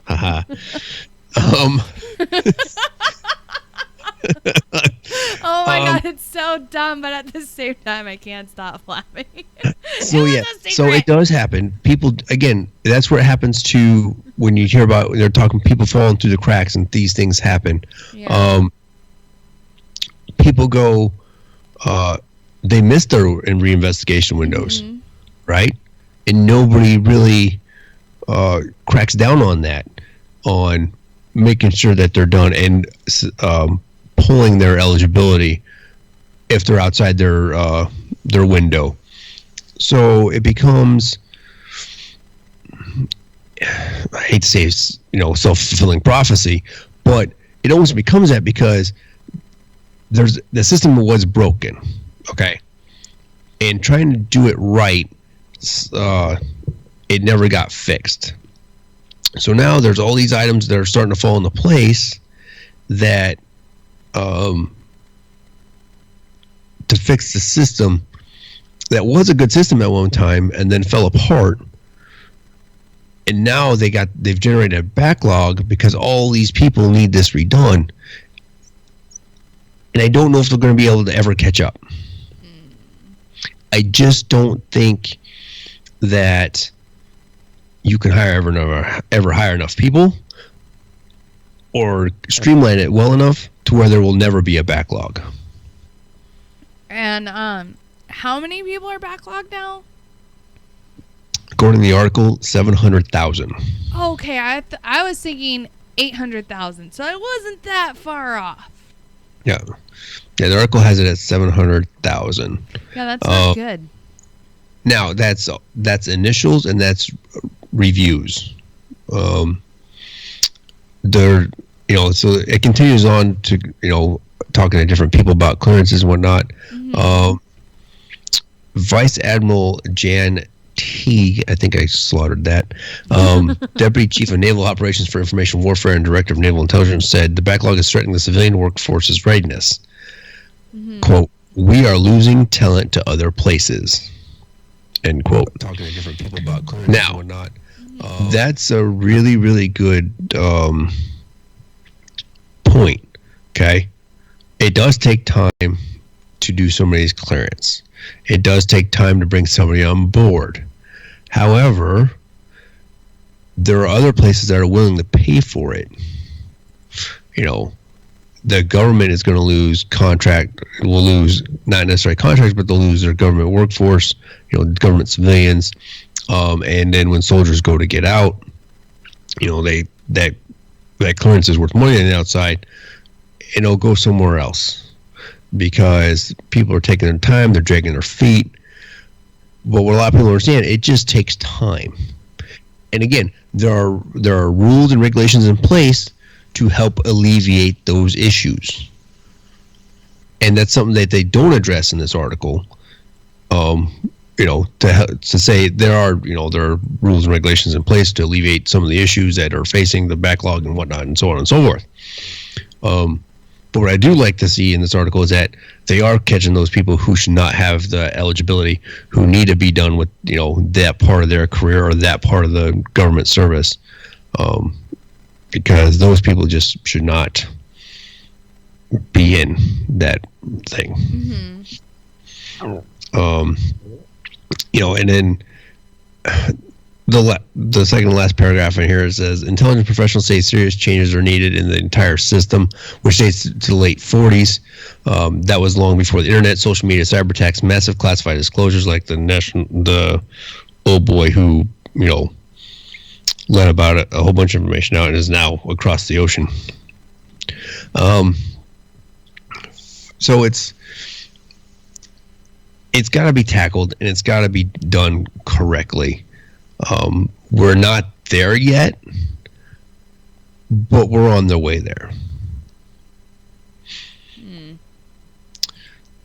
So my point to the nation is if you are involved in this nation or you have something, take care of yourself, take care of your own, and clean up your house. Yeah. KJ. Nope. Oh, KJ. Oh, you still there? No, I was waiting. One of the things I don't understand is that when I was going through MEPS, I had to go through the whole vetting process for a clearance. Okay.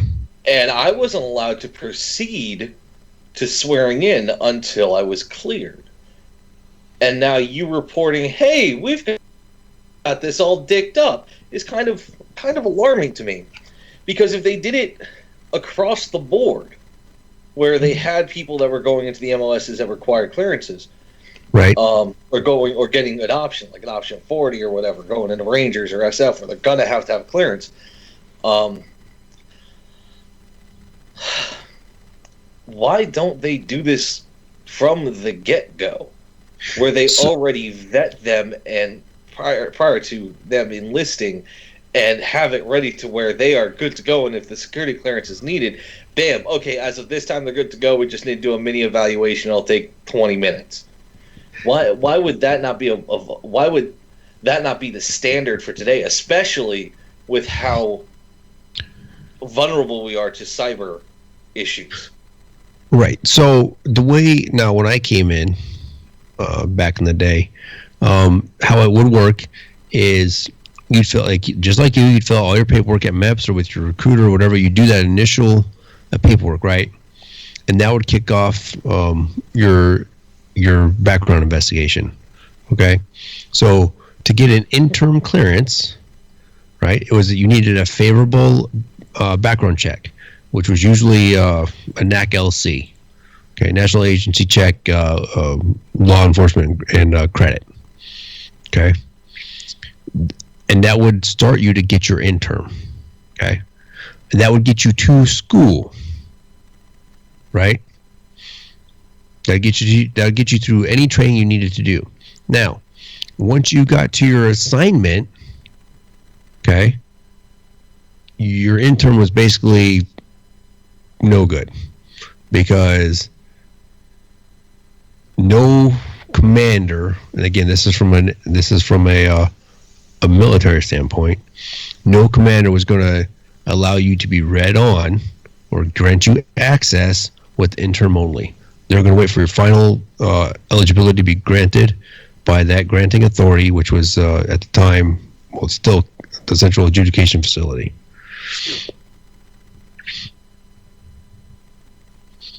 So the process was in place, but there are a lot of things that were slipping through the cracks due to the time frame between investigations. And people looking the other way and getting waivers for all kinds of weird garbage.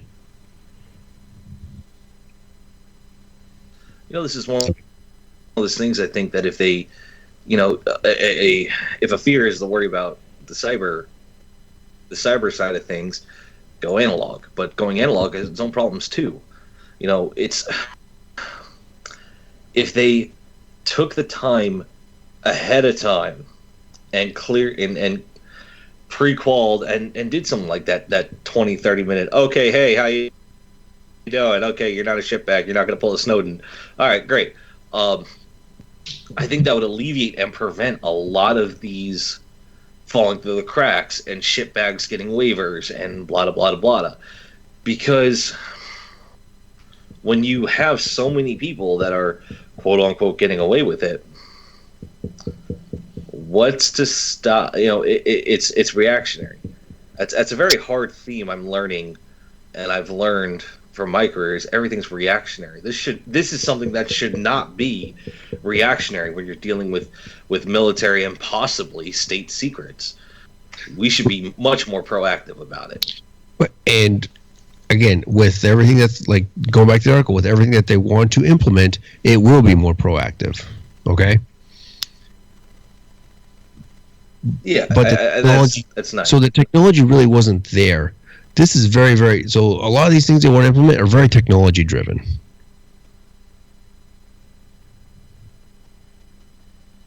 So it goes back to people being honest about themselves, with themselves, and then being honest with their security professionals and their commands and things like that. So, and it goes back to the whole person concept. But then again, it's also in the beginning, I mean, these people doing these investigations, these background checks on these individuals, are making a judgment call on their trustworthiness based on an interview and records that they have in front of them. Okay? And you don't know who the next Hansen is going to be. You don't. You just don't know who it's going to be. Because it happens. And those people do fall through the cracks. But that doesn't mean everybody's going to be that individual. Okay? Everybody says everybody's got a price, right? But you got to be willing to put that faith in those individuals to do the job. Because if you don't have that faith for them to do the job, then the job doesn't get done. And then we don't have successful things like the Bin Laden raid. We don't have the successful mission of taking out Al-Qaeda and ISIS leaders throughout the world. You have to have that you have to place that trust in those individuals that they're always going to do the right thing, that they're always going to protect the information that they're granted access to, and they'll put the nation above themselves.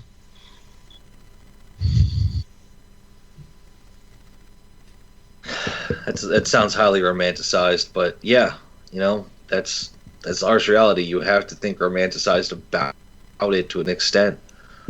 You have to think a little bit in the Tom Clancy sort of way of thinking of it, that the majority of them are going to put the needs of the country before themselves. I don't know. It's a jaded way of me saying it, but in the reality, that's how it is. It makes me worried though that you have people like was said in the article, people that have had involvement with child pornography and people that were convicted of crimes and they have security clearances, and I'm sitting there going, why? Trust me, same questions. not only do you have a clearance, how do you have a job? That's oh man. many questions on how they're employed still. And again, I know Dan Payne. I know of him. I know his work reputation. And if he's got a solution to fix it, by God, he's going to fucking fix it.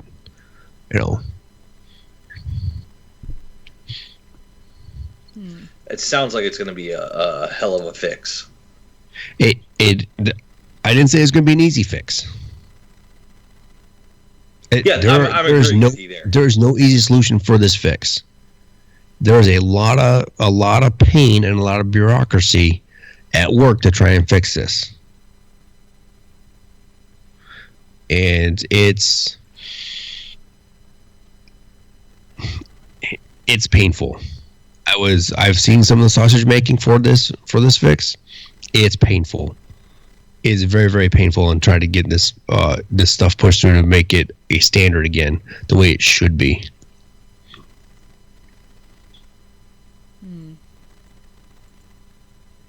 Time will tell. That's what matters. Time will tell. It will, and hopefully in the next 24 to 36 months, we've got a really great solution, and we are going forward.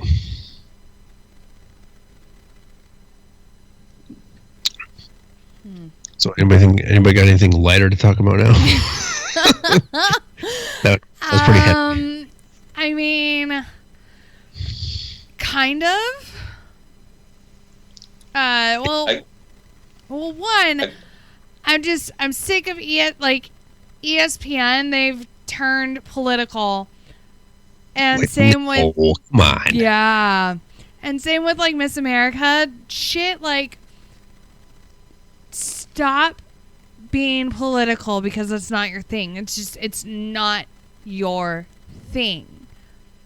Miss America, you're supposed to be nothing but a bunch of good-looking women who are trying to, quote, better the world, unquote, in pretty sparkly dresses with all sorts of sparkles every fucking wear.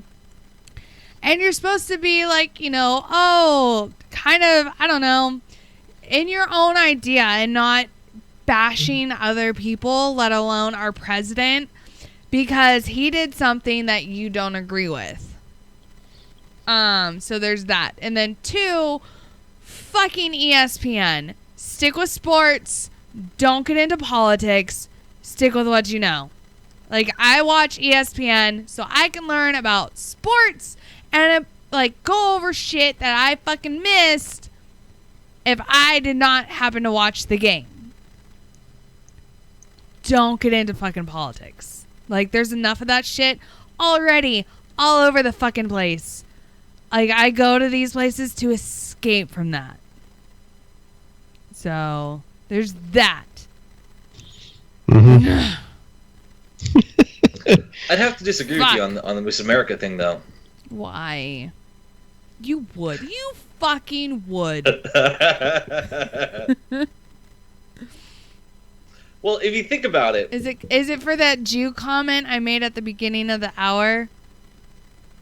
No. Look, I am live and let live. It's not a big deal. The life. No, Miss America is, in the essence of it, the female embodiment of America. And today, in today's day and age, especially with how much technology we have, the average person and their involvement in politics has greatly increased. Now, you've heard me bitch and moan about technology and education. It's my fucking shtick. But the reality of the Miss America contest is that these are not the Miss Americas that we think of. Oh my God, I can't believe I won. I mean, the latest winner was fucking, I think, a something medical. She was a fucking medical engineering or medical student, and she was doing fairly successful. I'm looking it up right now. But they're achieving incredible. God damn it! Fucking work for me, computer. There we go. Incredible things, incredible degrees. I'm moving on to incredible fields and doing things in their fields. And they're going to have, if they have an outlet to voice an opinion, like we have WTF Nation Radio. Rush Limbaugh has his radio show, Fox News, Dr. Savage, late nights. When you have a forum to project your message, you utilize that forum. And even though they have it for maybe 3, 4, 5 minutes at a time, they need to, they'll project the message they want to put out. And I especially agree with the message that was put out by the winner regarding the withdrawal from the climate change organizations across the world. The Climate Accord? Yes, thank you. The Climate Accord. You mean where the two biggest contributors to the Earth's pollution did not even have to start to even abide by those regulations for another decade? We were getting screwed on that whole accord. 1, 2, Congress, and let's be honest here. It was technically, by definition, this climate accord was technically a treaty, which the United States cannot, by law, enter a treaty without first getting approval by Congress, which they did not do. But by labeling this an accord instead of the actual word a treaty, Obama was able to bypass Congress approval, which probably never would have happened because, again, it screwed the America out of a lot of shit, mainly money. Okay. You've heard me, and I have said multiple times, I am not Democrat or Republican, and I very rarely will join in on just bashing a president just to bash him. The Climate Accord, especially what was brought up from the Miss America contest, it's an important thing to have because the science supports it. Just like, for example, a great analogy here is the autism debate with medicine, with vaccines. There's one study which the person who conducted the study has disavowed the study, but that one study is used comparatively against the hundreds of thousands of others on why vaccines cause autism. There are hundreds of studies that say, climate change is not a big deal and we shouldn't have to worry about it, but there are thousands upon tens of thousands more of why this is a big deal. And to argue and to deny, that's your choice. But to outright shift an entire, what is becoming a global policy, where the majority of the countries that really are you were about to say dictating global politics. KJ, you were totally about to say the majority of countries that matter. Yeah, you caught me. But the countries that dictate global politics, the geopolitic, the real politic, they are the ones that are going to abide by this and affect change. How and that's something dare you, that sir? we don't have another fucking planet. I mean, you're telling me fucking Iran is gonna fucking, if they sign this, they would abide by it, which I'm trying to see who the fuck signed it. No, you're telling me. Of course they would not. Let's be honest. They won't fucking abide by shit. When's the last time North Korea fucking appalled North Korea? But no, and the thing I don't understand is, scientists are all like, do I think global warming is a thing? In theory, allegedly, said it again. Yes, to an extent. The Earth has, through its couple billion-year history, has gone through periods where it has warmed up and then cooled right back down. Have we somewhat accelerated global warming outside of its normal cycle? Possibly. Do I think to an extent? Yeah. To an extent, we have. Because let's be honest, fucking, we breed like goddamn bunnies, and we've overpopulated the Earth, which is why I believe we should have another plague, just fucking wipe some people out. Which is why when everyone's like, Ebola, I was like, yes, another plague. Fucking, let's cut out this population by a third. We'll be fine. It'll be fine. That's pretty dark. You look back at the Black Plague, it wiped out a third of the population. And that's what we fucking need. That's what we fucking need, though. We are overpopulated. We need a fucking plague. But at the same time, vaccines work. So it's kind of hard to find. Although the overuse of antibiotics, we're aiming for it. We're gunning for it right now, because every time someone gets sick with a goddamn cold, they go to the goddamn doctor and say, hey, I can't breathe out of my fucking nose. And the doctor's like, hey, here's some antibiotics, even though it's a virus, which now makes, it's mutating our bacteria that's making us sick. So, and that right there is just on what you said, the mutation of the bacteria and creating what, we've heard about the super cold and the super flu, how the bacteria and the viruses are mutating. Fuck yeah, let's do it. Wipe people out. Let's go. That is an excellent example of the macroorganism that is the Earth. And yes, you're right. The Earth has gone through cooling down periods and warming periods. You're absolutely 100% correct. But when the Earth, and that's the point that Miss America 2017 was trying to bring up, when you pulled out of an accord that had such a critical number, and we're not talking 300, 200, 100, 17, 14, we're talking 2 degrees and 1.5 degrees Celsius. A 1.5 degrees Celsius change in the global temperature would bring about devastation. But a 2-degree change in Celsius temperature would bring around catastrophic change. And when you have something that is that small, affecting the entire globe, that small of a number, with a fluctuating number already, this is something that, she felt a need to bring up and address and create awareness. Just like we feel the need to create awareness whenever we see a Jose's reporting, or whenever we, hear about General Mattis deciding today's the day he's going to make an entire 3-story building full of sorority girls lose their virginity. We want to project that on a forum. We have a forum to project that and put it out there. And I think she did an excellent job projecting what she needed to project on her forum, and that is what the Miss America contest has evolved from since 1921. Okay, so I have a question. Okay.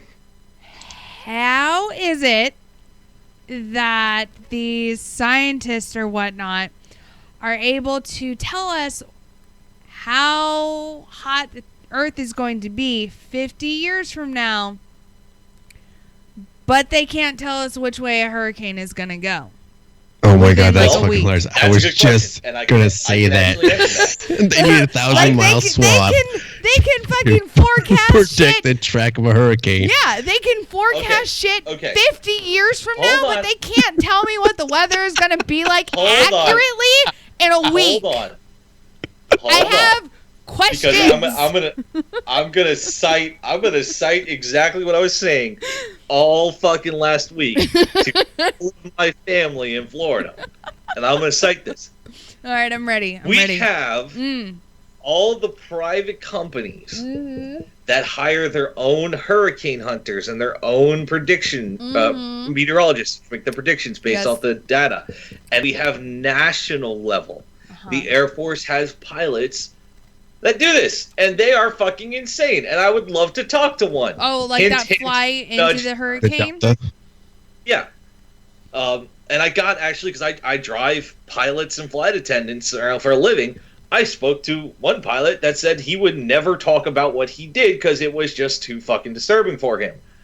You know, he really did not like what he did when he was in that unit. But the national plots were the ones that I was quoting to my family in Florida who chose not to evacuate. Uh-huh. Oh, yeah, are they okay?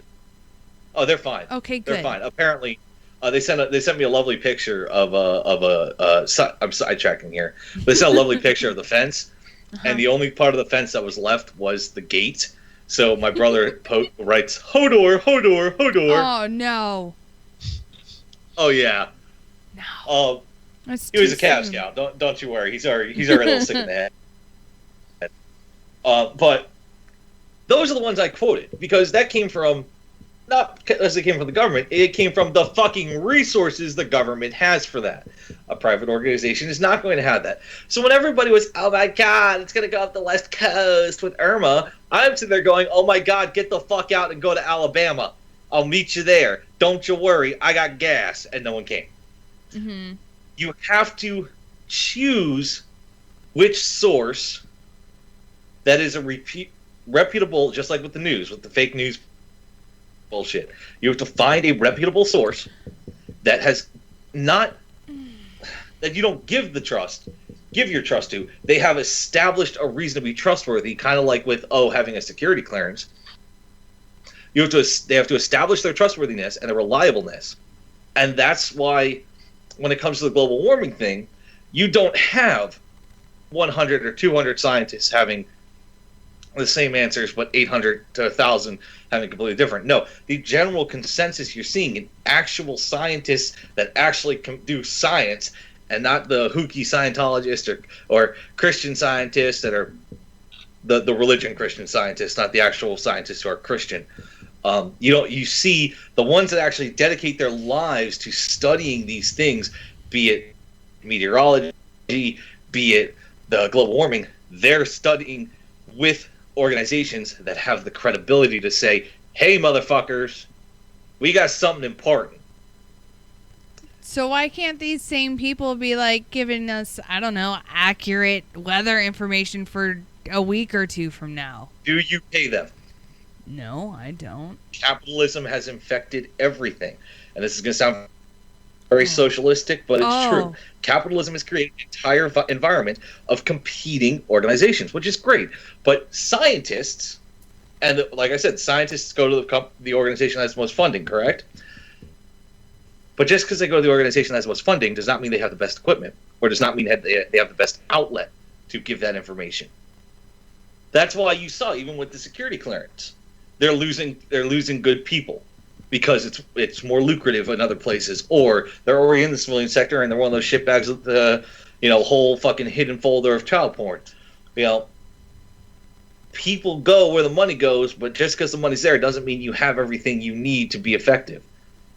Now, looking at the goddamn fucking accords that I've been trying to read, and I'm sitting here talking with my hands, so I can't.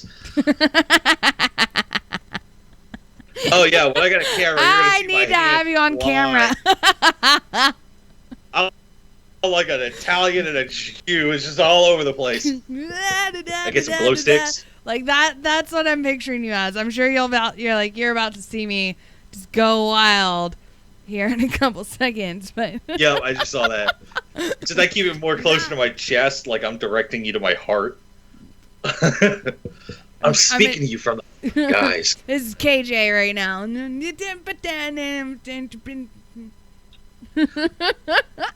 The key things about like the climate accords, Mhm. 2020. Nations aren't expected to ratchet their emissions back immediately. You know, it states that it's a voluntary pledge to reduce emissions. Now, if you look at what those emissions are from coal, from fossil fuels, I'm not going to list all of them, but from fossil fuels, you have the ability to invest the country's money into renewable energy, which could lead to an energy surplus, like what Germany has. I think it's Germany. Yeah, Germany. Germany has an energy surplus, I'm pretty sure. And they're paying people for their energy. But, yeah, I remember that. I was talking to Raptor about that all that time back last year when I was on the show promoting my company. But fucking, what is one of the biggest corporations in the United States? The fossil fuel industry. Freudian slip. The fossil fuel industry. The coal. The oil. You know, it's one of those things where we, as much as I hate regulation, there has to be regulation. And as much as we hate, the biggest thing is fucking kick all the lobbyists in the dick and get them out. Or clit if they're a woman. I gotta be equal opportunity here. You know? Get them all out, because the lobbyists are the ones that are causing the problems. Oh wait, broken record KJ again. Lobbyists, fucking education, goddamn fucking technology. Tune in. KJ's on the same rant he's been on for the past 5 weeks. No, it's fine. However, darling, our time is up for right now. So you and I are gonna have to like stick a fucking bookmark in this thing and rehash this out next week. Because we're not done yet. I will only look up all the climate change articles I can find. Oh, Lord. Do it. On both sides of the aisle. Oh, yeah, no. I can argue the Republican side if you want. No. Because I like having these discussions with someone who has a different opinion than me, because I'm able to like see where you're coming from, and then you're able to see where I'm coming from, and we can fucking meet in the middle and be like, I think you're stupid, and you can be like, I think you're stupid, and I'll be like, all right, well, we agree to disagree. I don't know what to tell you. We both think the other's stupid. Like, but no, I like hearing other people's opinions. Like, it helps broaden your own frame of mind and makes you ask more questions. But we need to do housekeeping really quick. So, as everybody is aware, we're like not way past time, but you know, we're past time. We do a show 7 nights a week. So tonight is Tied Up Tuesday with myself, Minx, and I'm with Gray Cloud, and right now we are also with KJ. And then tomorrow is WTF Wednesday with Jim Beam and Pookie. And they have a guest. They are having Todd Veek and Darren Baumberger from United Hero Apparel. United Hero Apparel was founded in June 2017 by 2 American patriots with the combined background of military veterans, defense contractors, firefighters, law enforcement, and EMS. Their founders continue to serve this great country as defense contractors in high-threat environments and as instructors with the SOF/SF communities.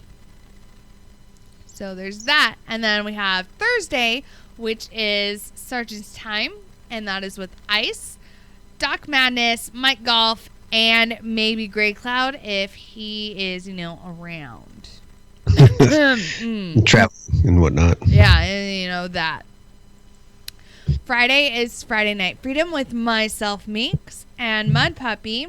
Hopefully, if he has power back, he lost power because of that bitch Irma.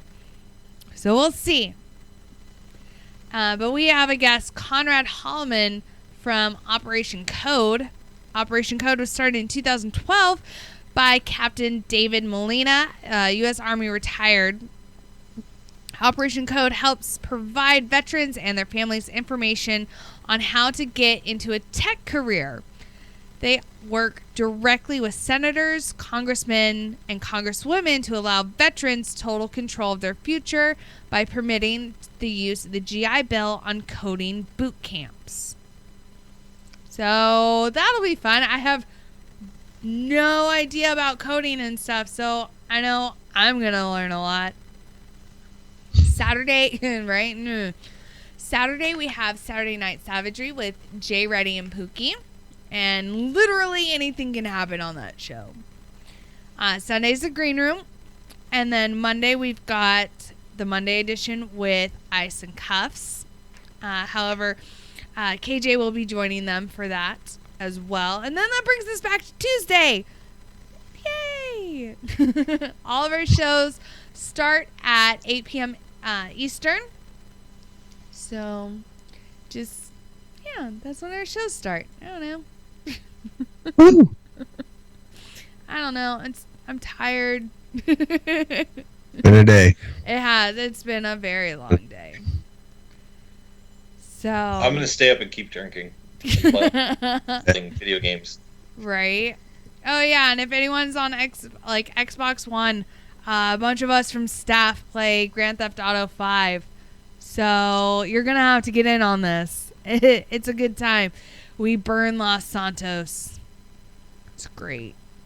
But and if anyone plays PC, look for WTFN RKJ. I'm the only PC player, apparently. You dork. No one plays PC. Go get your Xbox One. I have my Xbox One, just not plugged in, because I can play PlayerUnknown Battlegrounds. Ugh. Nerds. Who are you calling nerd? Right? You're the one who's PC gaming. Nerd. Bruh. Jesus. I wish I had your camera up.